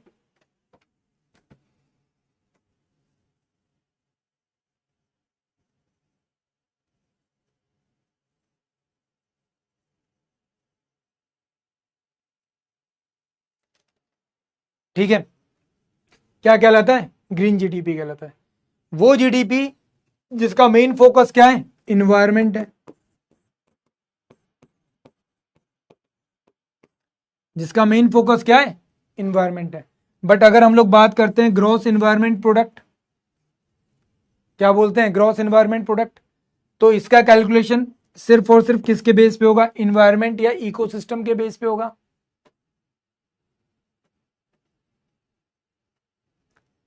किसके बेसिस पे होगा, इन्वायरमेंट के बेसिस पे होगा, इकोसिस्टम के बेसिस पे होगा। और जब इकोसिस्टम की बात होती है तो क्या आएगा इसमें, फॉरेस्ट, वाटर बॉडीज, ओशंस, कि वो जीडीपी जो इनको क्या ना पहुंचाए, नुकसान ना पहुंचाए, क्या ना पहुंचाए, नुकसान ना पहुंचाए, जिनसे इनके ऊपर कोई नेगेटिव इंपैक्ट ना पड़े। ऐसी जीडीपी को हम लोग क्या बोलते हैं, ग्रॉस एनवायरमेंट प्रोडक्ट की तरह से देखते हैं। क्या देखते हैं, ग्रॉस एनवायरमेंट प्रोडक्ट की तरह से देखते हैं। इनकी हेल्प के थ्रू हम लोग क्या करें, यहां पे प्रोडक्शन को इनिशिएट करें, ज्यादा से ज्यादा बेहतर बनाएं। ठीक है, इससे इन चीजों के ऊपर किसी भी तरह का नेगेटिव इंपैक्ट ना पड़े, उसको हम लोग क्या बोलेंगे, ग्रॉस एनवायरमेंट प्रोडक्ट बोलेंगे, जीईपी बोलेंगे। क्या बोलेंगे, जीईपी बोलेंगे। क्लियर है। अब इनके पूछे जाने के चांसेस कम है, बट फिर भी आपको ग्रीन जीडीपी एक या इन्वायरमेंटल प्रोडक्ट के बारे में थोड़ा सा पता होना इसलिए जरूरी है। आजकल ये सारी टर्मिनोलॉजी थोड़ी ज्यादा इस्तेमाल होती है, आजकल ये सब चीजें थोड़ी ज्यादा आती हैं। जैसे करंट अफेयर में रिसेंटली आप अगर बात करोगे तो गाजियाबाद म्युनिसिपल कॉरपोरेशन जो है, गाजियाबाद म्युनिसिपल कॉरपोरेशन जो है उसने क्या किया है, ग्रीन बॉन्ड रिलीज किया है। क्या किया है, ग्रीन बॉन्ड रिलीज किया है। अब ग्रीन बॉन्ड क्या है, कहीं ना कहीं इसी तरीके के इन्वायरमेंटल प्रोडक्ट्स या इन्वायरमेंटल चीजों के ऊपर फोकस करेगा। ठीक है, वेस्ट मैनेजमेंट, वाटर मैनेजमेंट और वाटर कंजर्वेशन, ठीक है, इन सब चीजों के ऊपर क्या करेगा, इनिशिएट करेगा, इन्वेस्ट करेंगे। तो इस तरह की चीजें क्या करती हैं, कहीं ना कहीं आपकी ग्रीन जीडीपी या फिर ग्रॉस इन्वायरमेंट प्रोडक्ट को ज्यादा से ज्यादा सपोर्ट करने का काम करती हैं। क्या करती हैं, ज्यादा ज्यादा सपोर्ट करने का काम करती हैं।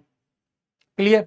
तो इसका फ्रेमवर्क किसके ऊपर डिपेंड होगा, इन्वायरमेंट के ऊपर होगा, या फिर इसका फ्रेमवर्क इकोसिस्टम के ऊपर बेस्ड होगा। किसके ऊपर बेस्ड होगा, इकोसिस्टम के ऊपर बेस्ड होगा। क्लियर। अब बात करते हैं हम लोग ग्रॉस नेशनल प्रोडक्ट के बारे में। डायरेक्ट अब पॉइंट टू पॉइंट चीजें आ जाएंगी। ग्रॉस नेशनल प्रोडक्ट क्या होता है, सिंपल लैंग्वेज में बोला जाएगा, जीडीपी प्लस एफएनआईए। एफएनआईए क्या है, net factor income from abroad, बाहर से होने वाली आय, है ना।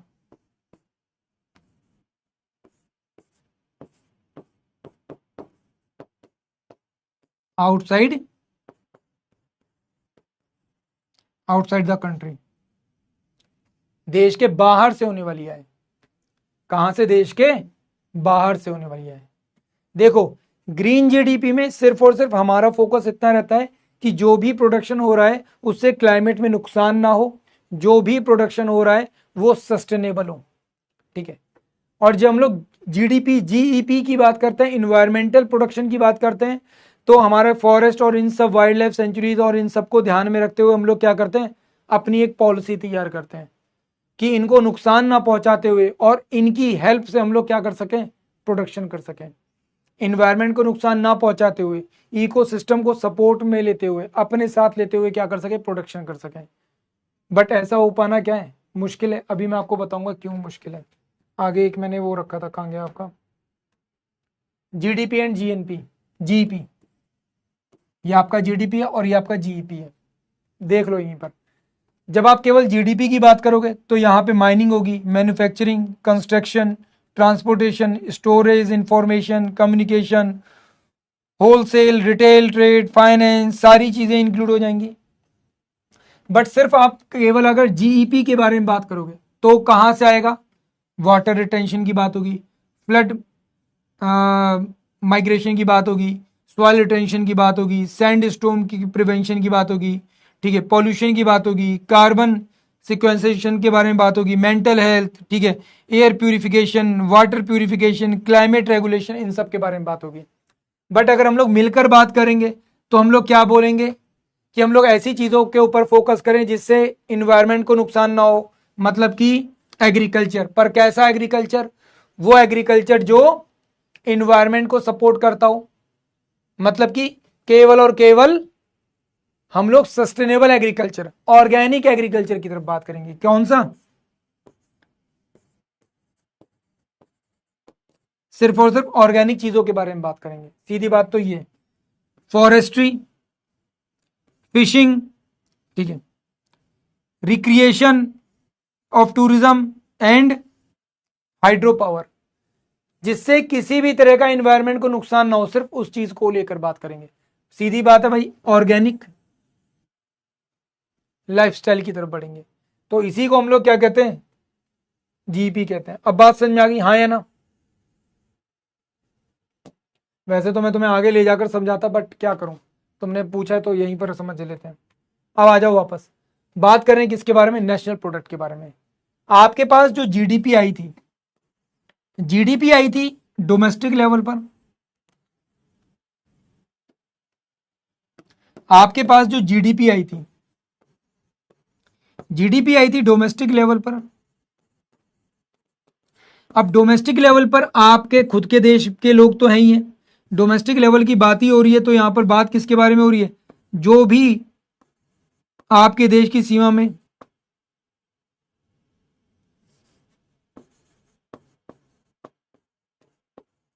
रेसिडेंट ऑफ इंडिया हैं, जो भी क्या है, रेसिडेंट ऑफ इंडिया, देश के नागरिक हैं या नहीं भी हैं, सिर्फ भारत में रह रहे हैं, अगर उत्पादन कर रहे हैं तो क्या करेंगे? हमारी जीडीपी का हिस्सा है। चाहे वो कोई भी हो सकता है, इंडियन और कोई आउटसाइडर या एलियन,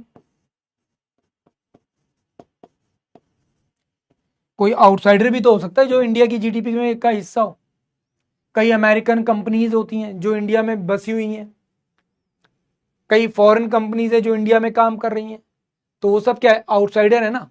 आउटसाइडर यहाँ पे बांग्लादेशियों और रोहिंग्यास की बात नहीं होगी, ध्यान रखना, उनको छोड़कर, ठीक है, उनको छोड़कर, ठीक है। तो खून पीने वाले जोंक की बात नहीं कर रहा मैं सिर्फ और सिर्फ उन लोगों की बात कर रहा हूं जो हमारी जीडीपी में कंट्रीब्यूट करते हैं, ठीक है। We are not talking about कीड़े और मकोड़े, तो कीड़े मकोड़ों को छोड़कर इनकी बात की जा रही है, ठीक है, जो सपोर्ट करते हैं हमारी इकोनॉमी को। अब ये जो डोमेस्टिक की बात हो रही है, जो रेजिडेंट हैं कहां पर? इंडिया में, चाहे वो इंडियंस हो चाहे वो आउटसाइडर हो, दोनों, चाहे वो इंडियन हो चाहे वो आउटसाइडर हो। बट जब यहां पे बात होती है किसके बारे में? Net factor income from abroad.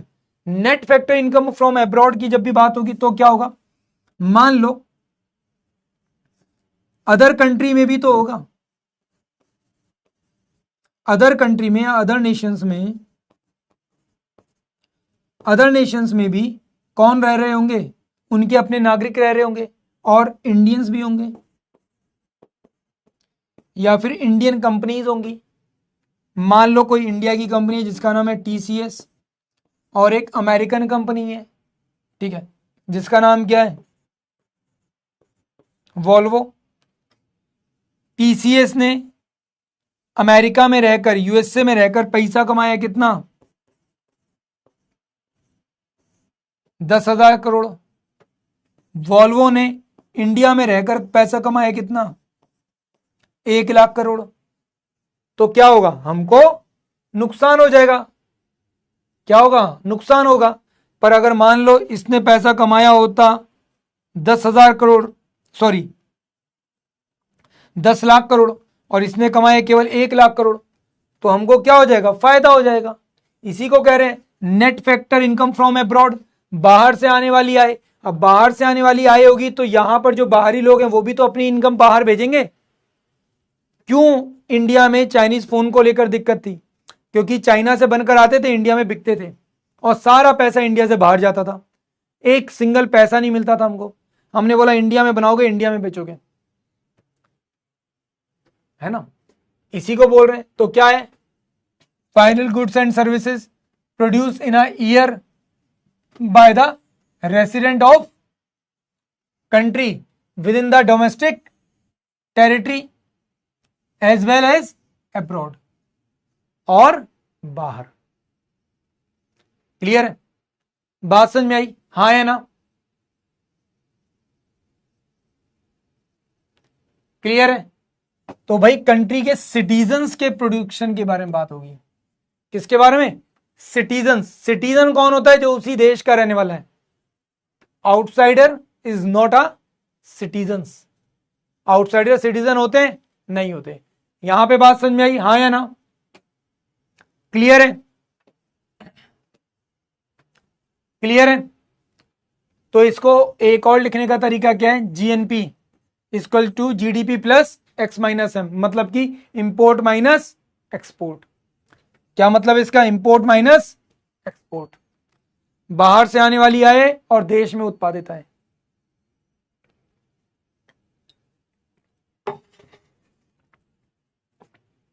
Clear है, क्लियर है।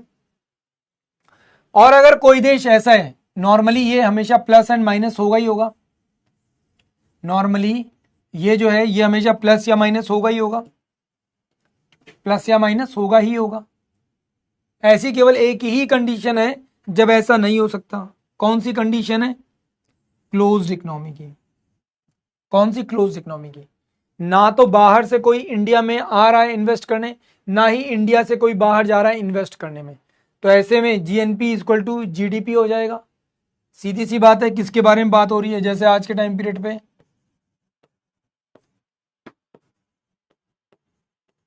नॉर्थ कोरिया, आज के टाइम पीरियड पे नॉर्थ कोरिया, आज के टाइम पीरियड पे आप देख लो तो क्या नाम है, रशिया।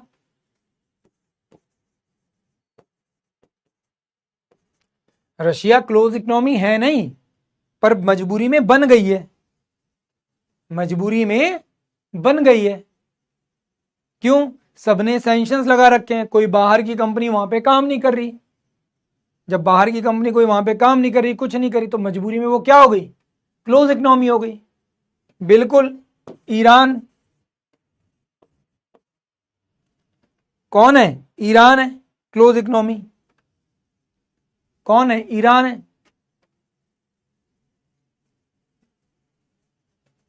देखो यहां पे कई लोग बोलते हैं सर अगर चाइनीज प्रोडक्ट से इतनी प्रॉब्लम है तो इंडिया को बैन कर देना चाहिए, चाइनीज प्रोडक्ट को कंप्लीटली बैन कर देना चाहिए। देखो करने के लिए कर सकते हैं, बट अनफॉर्चुनेटली हम लोग पार्ट है डब्ल्यूटीओ का। किसका पार्ट है, डब्ल्यूटीओ का पार्ट है, वर्ल्ड ट्रेड ऑर्गेनाइजेशन का पार्ट है। इस वजह से हम लोग बैन नहीं कर सकते। अगर हम करेंगे तो चाइना पूरी दुनिया के सामने बताएगा, बोलेगा, और जब वो करेगा तो उसकी वजह से क्या होगा, और देशों के साथ हमारे संबंध खराब हो जाएंगे। वो भी हमसे बोलेंगे अगर तुम कर रहे हो तो हम भी तुम्हारे साथ करेंगे। तो इसलिए हम बंद नहीं कर सकते, बट हम चाइनीज प्रोडक्ट के नाम पर, चाइना के नाम पर लोगों के अंदर अवेयरनेस लेकर आ सकते हैं। क्या लेकर आ सकते हैं, अवेयरनेस। कई बार लोग बोलते हैं ना अगर गवर्नमेंट को इतनी प्रॉब्लम है तो गवर्नमेंट चिल्ला क्यों रही है, जब गवर्नमेंट को पता है डब्ल्यूटीओ का हिस्सा है, हम चाइनीज प्रोडक्ट को बंद नहीं कर सकते, तो गवर्नमेंट क्यों इतना हल्ला मचाती है। गवर्नमेंट हल्ला इसलिए बचाती है ताकि तुमको बुद्धि आए, सद्बुद्धि आए। तुम खुद से बोलो we are not using a Chinese product, खुद से मना करो, समझे। आप खुद से मना करोगे तो अपने आप ही बिकने बंद हो जाएंगे। दुकानदार से बोलोगे यार चाइनीज प्रोडक्ट है ये नहीं खरीदेंगे, दुकानदार कुछ भी बोले छोड़ के चले जाओ। अगली बार से जब दुकानदार को दिख जाएगा मेरी दुकान पे आने वाला हर दूसरा कस्टमर चाइनीज प्रोडक्ट खरीदने से मना कर रहा है, 100 का 100 कस्टमर आ रहा है और जा रहा है, खरीद नहीं रहा है, तो वो क्या करेगा, अगली बार से चाइनीज प्रोडक्ट मना करेगा, बोलेगा भाई चल इंडियन प्रोडक्ट लेकर आते, थोड़ा महंगा ही सही, महंगा बेच देंगे पर आए तो सही, बिके तो सही दुकान में। समझ में आई बात? तो हम लोग चिल्लाते हैं, सरकार चिल्लाती है, इसी वजह से चिल्लाती है, रीजन यही है। समझ में आई बात? बट क्या करें, हम जाएंगे डी मार्ट में, हम जाएंगे वॉलमार्ट में, हम जाएंगे इधर स्टोर में, उधर स्टोर में, हर जगह जाएंगे, वहां पे जाकर फिर ढूंढेंगे कौन सा प्रोडक्ट सबसे सस्ता है। अच्छा ये वाला सबसे सस्ता है, उठाएंगे, वाह इसको रख लेते हैं बैग में, है ना, इसको बैग में रखते हैं, सबसे सस्ता है ये वाला 100 रुपए का, ये वाला तो मात्र 80 रुपए का, इसको खरीद लेते हैं। पर अगर तुम उसको उठा के पीछे देखोगे, पीछे कहीं ना कहीं लिखा होगा मेड इन चाइना, वो नहीं लिखा होगा तो पीछे लिखा होगा मेड इन बांग्लादेश, वो भी नहीं लिखा होगा तो कुछ और लिखा मिलेगा। पर अगर ऐसा लिखा मिलता है तो प्लीज अवॉइड देम, ठीक है।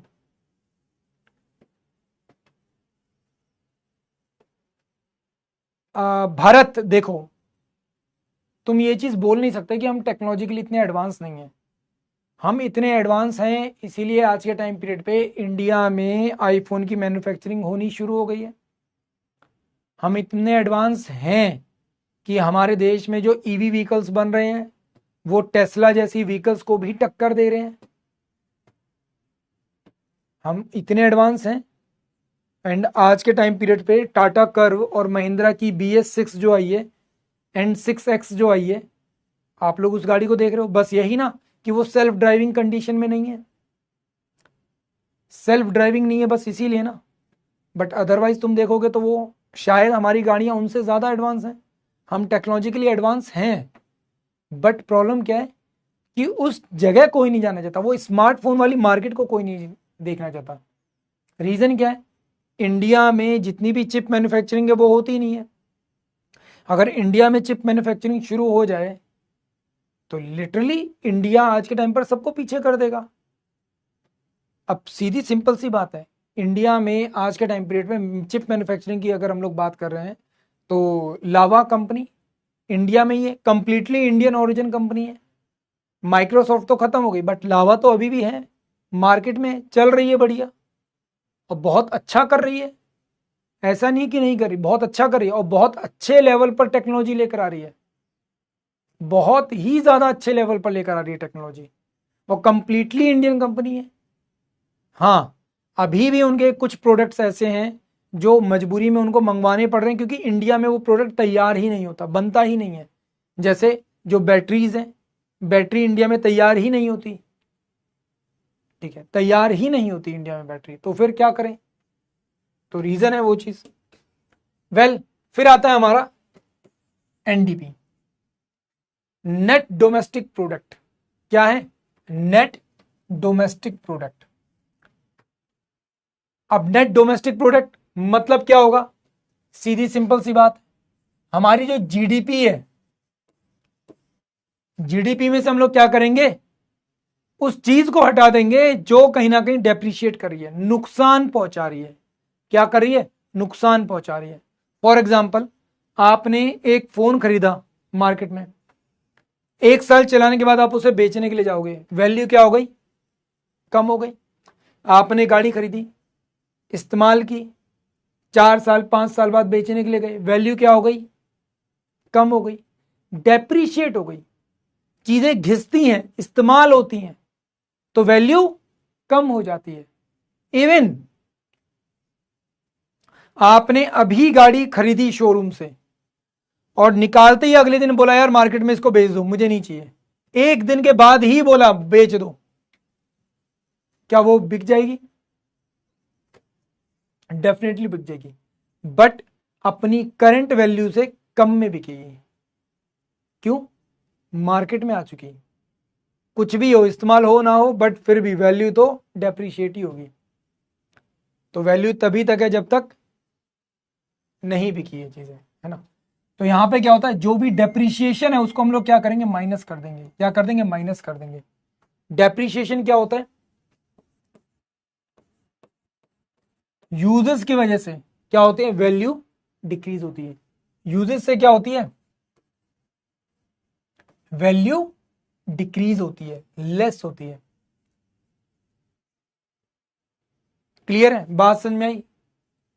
तो net domestic product for a capital that has been consumed over a year in a form of housing, vehicle, machinery. तो इन सबको हम लोग क्या कहेंगे, डेप्रीशिएशन कहेंगे। क्या कहेंगे, डेप्रीशिएशन कहेंगे। बात समझ में आ गई? एनडीपी। फिर आता हमारा नेट नेशनल प्रोडक्ट, एनएनपी। ठीक है, क्या एनएनपी? एनएनपी क्या है? एनएनपी क्या चीज है?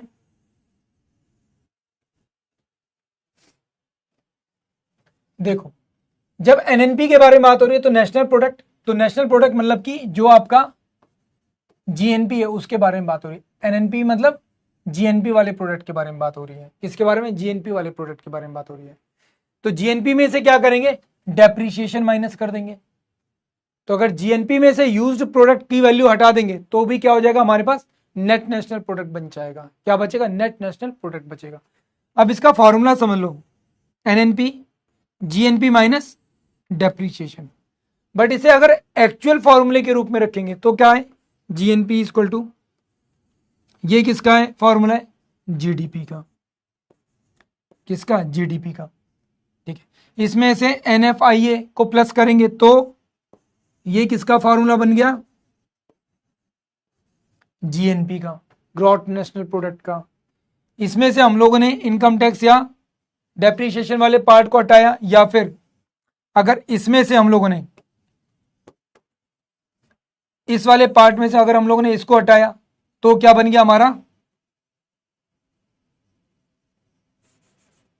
एनडीपी बन गया। क्या बन गया? एनडीपी बन गया। और अगर इन सबको इंक्लूड कर दिया गया तो हमारा एनएनपी बन गया। तो इसमें क्या ऐड हो गया, इनडायरेक्ट टैक्स वाला पार्ट ऐड हो जाता है। क्या ऐड हो जाता है? इनडायरेक्ट टैक्स वाला पार्ट ऐड हो जाता है। तो ये चीज समझ में आ गई आपको? एक तरह से देखा जाए तो सारी ही चीजों को जब फिल्टर करने के बाद आता है तो हमारे पास ये सबसे ज्यादा प्योरेस्ट फॉर्म में आती है। ये क्या, सबसे ज्यादा प्योरेस्ट फॉर्म में है हमारी नेशनल इनकम, पर हम लोग इसको यूज नहीं करते। क्लियर? क्यों? कौन सर? नहीं, थोड़ी देर और बस, थोड़ी देर और। ठीक है, क्लियर? तो यहां पे क्या है, इनडायरेक्ट टैक्सेस भी इसमें ऐड हो जाएंगे। फिर बात करते हैं per capita income. What is per capita income? Per capita income के बारे में अगर हम लोग बात करें, पर कैपिटा इनकम क्या है, जो भी हमारी टोटल नेशनल इनकम या जो हमारी जीडीपी है या नेशनल इनकम है, नेशनल इनकम में से हम लोग क्या कर देते हैं, माइनस कर देंगे। क्या? जितना भी हमारा टोटल पॉपुलेशन है, जो लोग हैं,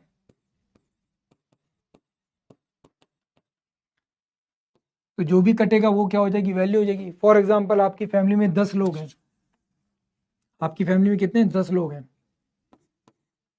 क्या 10 के 10 लोग कमाते हैं?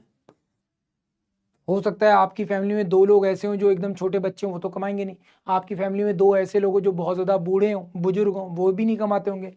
पर मान लो आपके पापा कमाते हैं। पापा कितना कमा रहे हैं? 1 लाख रुपए कमा रहे हैं। आपकी मम्मी कमा रही है 2 लाख रुपए। ठीक है, आप कमा रहे हो कितने, 50,000 रुपए। आपकी सिस्टर कमा रही है कितने, 25,000 रुपए। ठीक है, आपका कोई भाई है वो कमा रहा है 10,000 रुपए। ठीक है, तो कितना हो गया, 1 लाख, 3 लाख, 3 लाख, 3.5 लाख, 3,75 और 3,85। अच्छा, 3,85,00, ये हो गया अमाउंट। टोटल 10 लोग हैं, एक बेरोजगार बैठा है, 2 कमाने की और 4 लोग कमाने की कंडीशन में नहीं है। ठीक है, तो 10 लोगों के हिसाब से अगर डिवाइड करोगे तो केवल कितना बचा, एक एवरेज कितना बचा, इतना बचा एक आदमी का ऊपर एवरेज। कितना बचेगा, केवल इतना ही तो बचेगा, इतना ही बचेगा ना। एक आदमी के ऊपर कितना, इतना बचा। ये पर कैपिटा इनकम है। पर क्या ये पर कैपिटा इनकम सही है? आप बोलोगे चलो ठीक है, वो दो तो बच्चे हैं, वो दो लोग बूढ़े हैं, दादा दादी बूढ़े हैं, वो नहीं कमा सकते। ठीक है, ये दोनों छोटे छोटे से बच्चे हैं 10-10 साल के, ये भी नहीं कमा सकते। पर ये जो बैठा हुआ है, ठीक है, 28 साल का, 25 साल का, ये क्यों नहीं कमा रहा है? हम इसको क्यों दें? हम इसको क्यों दें? इसे हटा दें क्या घर से बाहर?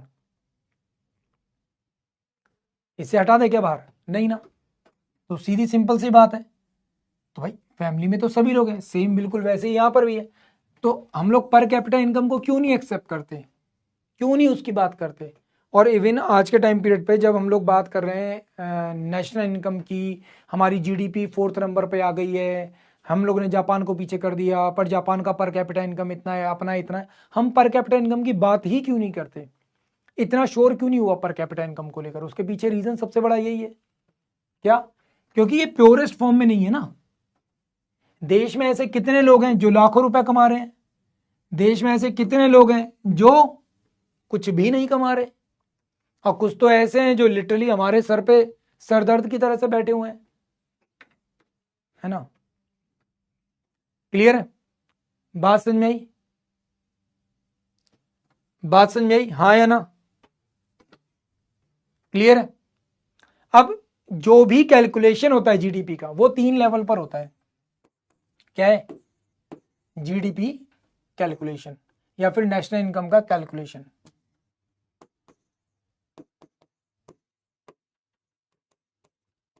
है ना? किसका? नेशनल इनकम का कैलकुलेशन 3 तरीके से होता है। जब भी तीनों तरीके से कैलकुलेशन किया जाएगा तो ध्यान रखना, वैल्यू ऑलमोस्ट सिमिलर आनी चाहिए। GDP at market price, GDP at market price, GDP at market price. Condition यहां पे क्या होनी चाहिए? वैल्यू सिमिलर होनी चाहिए। चाहे आप यहां पे प्रोडक्शन मेथड से निकालो, चाहे आप इनकम मेथड से निकालो, चाहे आप एक्सपेंडिचर मेथड से निकालो। प्रोडक्शन मेथड वही है जो आप लोगों ने जीडीपी में पढ़ा था। क्या पढ़ा था? Net value added at factor cost in primary sector. Primary sector मतलब एग्रीकल्चर वाला जो पार्ट है, प्राइमरी सेक्टर, वहां से आने वाली इनकम। ठीक है। Net value added at factor cost at secondary sector. तो प्राइमरी सेक्टर की इनकम, सेकेंडरी सेक्टर की इनकम कैलकुलेट कर ली। ठीक है। Net factor from treasury sector. ठीक है, तो ट्रेजरी सेक्टर से जो इनकम आई उसको भी कर लिया ऐड, मतलब हमारी तीनों एक्टिविटीज से ले लिया। एंड डेप्रीशिएशन क्या कर देंगे हम लोग? माइनस कर देंगे। क्या कर देंगे? माइनस कर देंगे। एंड नेट इनडायरेक्ट टैक्सेस, इसको भी क्या कर देंगे? हटा देंगे। तो हमारे पास जो वैल्यू बचेगी वो बिल्कुल सिमिलर होनी चाहिए। यहां पर देखोगे तो यहां पर क्या है? इनकम मेथड है। क्या है? इंप्लॉइज को मिलने वाला कंपनसेशन, मतलब कि उसकी जो सैलरी है वो। ठीक है। Mix income of self employed, कई लोग होते हैं सेल्फ एम्प्लॉयड होते हैं, अपना धंधा पानी खुद चला रहे हैं, तो उनकी income. Operating surplus, rent, interest या प्रॉफिट से आने वाली इनकम। ठीक है, इन सब से आने वाली इनकम। साथ में क्या? डेप्रीशिएशन को माइनस करेंगे एंड इनडायरेक्ट टैक्सेस जो आपके ऊपर लगे उनको हटाएंगे। तो आपके पास क्या आ जाएगी? इनकम मेथड के थ्रू आपके पास क्या आ जाएगी? जीडीपी आ जाएगी। सेम एक्सपेंडिचर मेथड है, मतलब खर्चे का मेथड। एक हो गया प्रोडक्शन का मेथड, एक हो गया आपकी इनकम का मेथड, एक हो गया एक्सपेंडिचर का मेथड। क्या है? प्राइवेट कंजम्पशन एक्सपेंडिचर, जो भी आपका कंजम्पशन हो रहा है वो। ठीक है। इन्वेस्टमेंट जो आप कर रहे हो वो कितना इन्वेस्ट किया है। साथ ही साथ government purchase on goods and services, government ने कितना क्या क्या परचेज किया है, ठीक है, उसका खर्चा। And net export and import, विदेशों को जाने वाला और विदेशों से आने वाली चीजें। तो यहां इसको क्या कर देंगे? माइनस या फिर प्लस करेंगे, उससे भी क्या हो जाएगा? फाइनल आपका इनकम निकल के आ जाएगी, जीडीपी निकल के आ जाएगी। इसके नोट्स कैसे बनाए बेटा? जैसे हैं बिल्कुल वैसे ही बनाने हैं, कुछ अलग से नहीं करना। वेल आज के क्वेश्चंस देखते हैं। क्वेश्चंस कैसे आते हैं इसमें? सिंपल सिंपल से क्वेश्चन आते हैं। First, estimate national income as prepared for which year. तो सीधी सिंपल सी बात है, सबसे पहला एस्टिमेशन कब किया गया था यहां पर नेशनल इनकम का? हाँ भाई, कब किया गया था भाई पहली बार नेशनल इनकम का?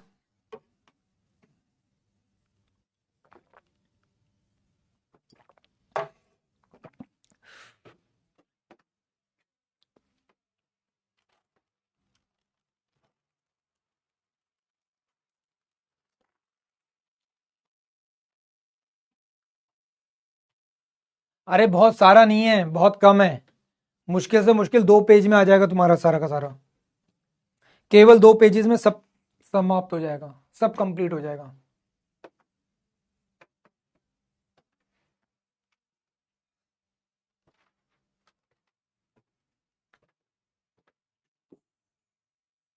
नाइनटीन 67-68। अब देखो, यही दिक्कत है, तुम लोगों ने ध्यान ही नहीं दिया इस चीज के ऊपर।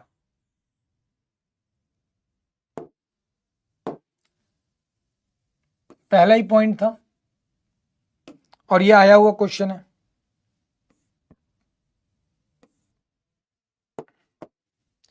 Next, what are the measure of the national income. National income को मेजर करने के तरीके कौन कौन से हैं? नेशनल इनकम को मेजर करने के तरीके कौन कौन से?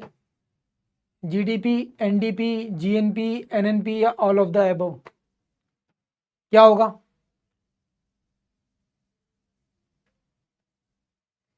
बिल्कुल, इसमें कुछ सोचने की जरूरत नहीं है, ऑल ऑफ द अबव होगा। ये सभी क्या है? इनकम को कैलकुलेट करने के तरीके हैं। ठीक है। Next, who was the chairman of the committee of the national income. National income की चेयरमैन कमेटी के अध्यक्ष कौन थे? PC Bhattacharya, V K R V Rao, PC Mahalanobis या दादा भाई Naoroji?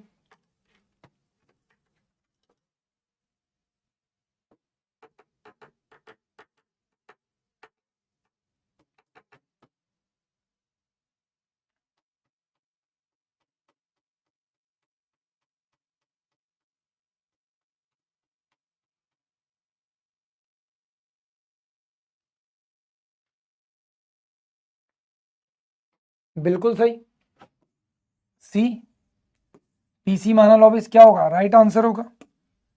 Next, which of the following is a correct definition of the term national income. National income को define करने वाली टर्म इसमें से कौन सी सही है? The national income mean the total amount of the money government earn only through the direct tax collection every year. It is the total value of the all sort of the stocks held by the country at the particular point of time. This is the measure of the value of the commodities and services turned out during a given period of counted without a duplication.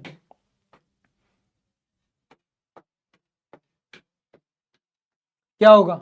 Only A, only B, only C या both A, all A B सी?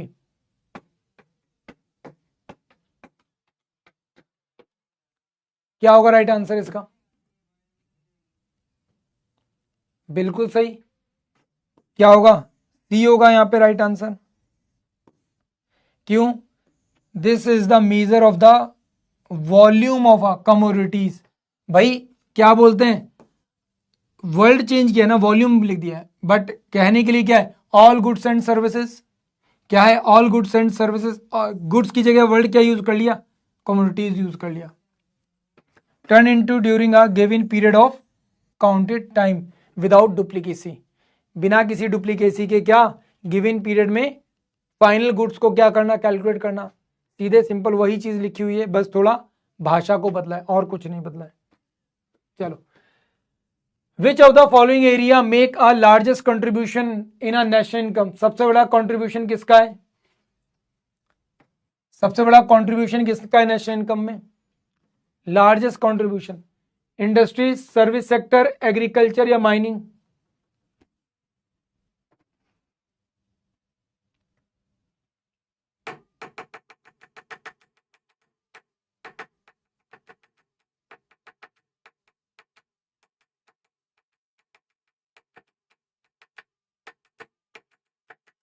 बिल्कुल सही, the largest contributor is service sector. Largest contributor क्या? Service sector. पर जिस देश में अगर industries largest contributor बन जाती हैं, वो देश इंस्टेंटली डेवलप हो जाता है। ठीक है। लीस्ट, एग्रीकल्चर का क्या है? लीस्ट कंट्रीब्यूशन है।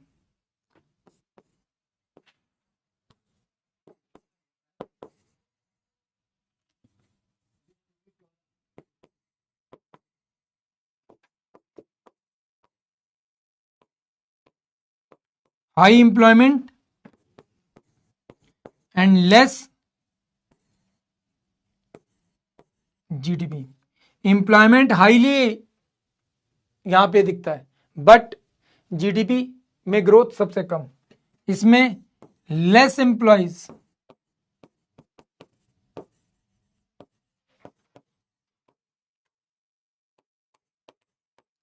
And high GDP. National income of India compiled by which institute? National income कौन यहां पर कैलकुलेट करता है? Finance commission, national static institute, national development council या सेंट्रल स्टैटिक ऑर्गेनाइजेशन? लो बेटा, कल बताया तो था, service sector, treasury sector, service sector. Third sector जो है ट्रेजरी सेक्टर, उसी को कह रहे हैं।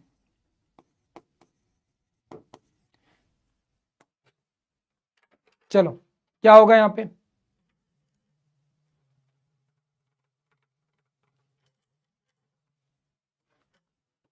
बिल्कुल सही, सेंट्रल स्टैटिक ऑर्गेनाइजेशन।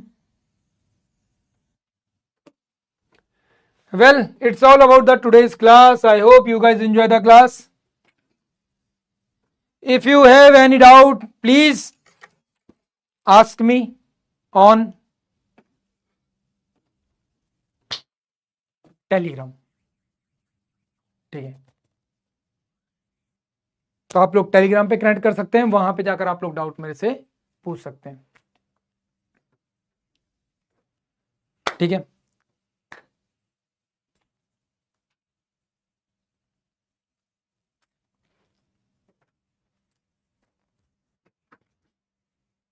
चलो बहुत बढ़िया।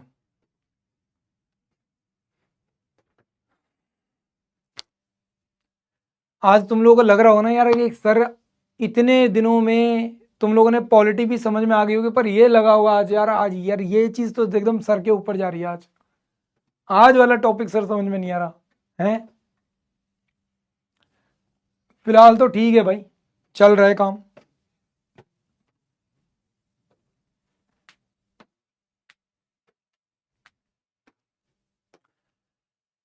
चलिए, वेरी गुड। तो फाइनली आज की क्लास में हमारा सफर यहीं तक था। कल फिर मिलेंगे, जरूरत पड़ी तो कल भी 2 क्लास ले लेंगे। ठीक है,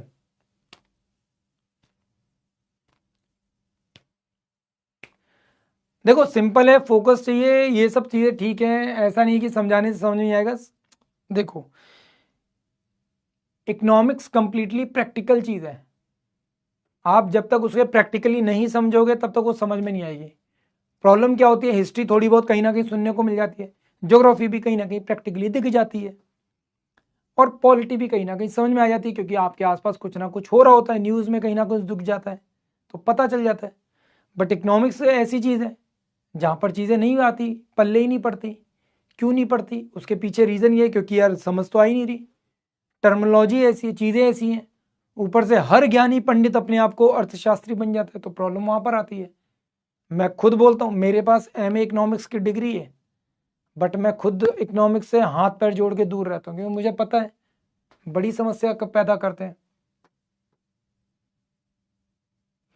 दीपिका मैडम, तुम अलग से पर्सनली बात करना, तुम्हारे प्रॉब्लम अलग है, तुम्हें कुछ समझ में नहीं आता, तुम्हें बहुत कुछ समझाना पड़ेगा। दीपिका मैडम प्लीज आप अलग से पर्सनल लेवल पे बात करो। देखो स्ट्रॉन्ग करने का एक ही तरीका है, एक ही तरीका है, रिवीजन, पीवाईक्यू एंड प्रैक्टिस। बस रिवीजन, पीवाईक्यू एंड प्रैक्टिस, इसके अलावा और कोई तरीका नहीं, इसके अलावा और कोई तरीका नहीं। यही एक तरीका है जीएस को स्ट्रॉन्ग करने का। चलिए, तो फाइनली आज की क्लास में मुझको दीजिए विदा। थैंक यू सो मच, जय हिंद।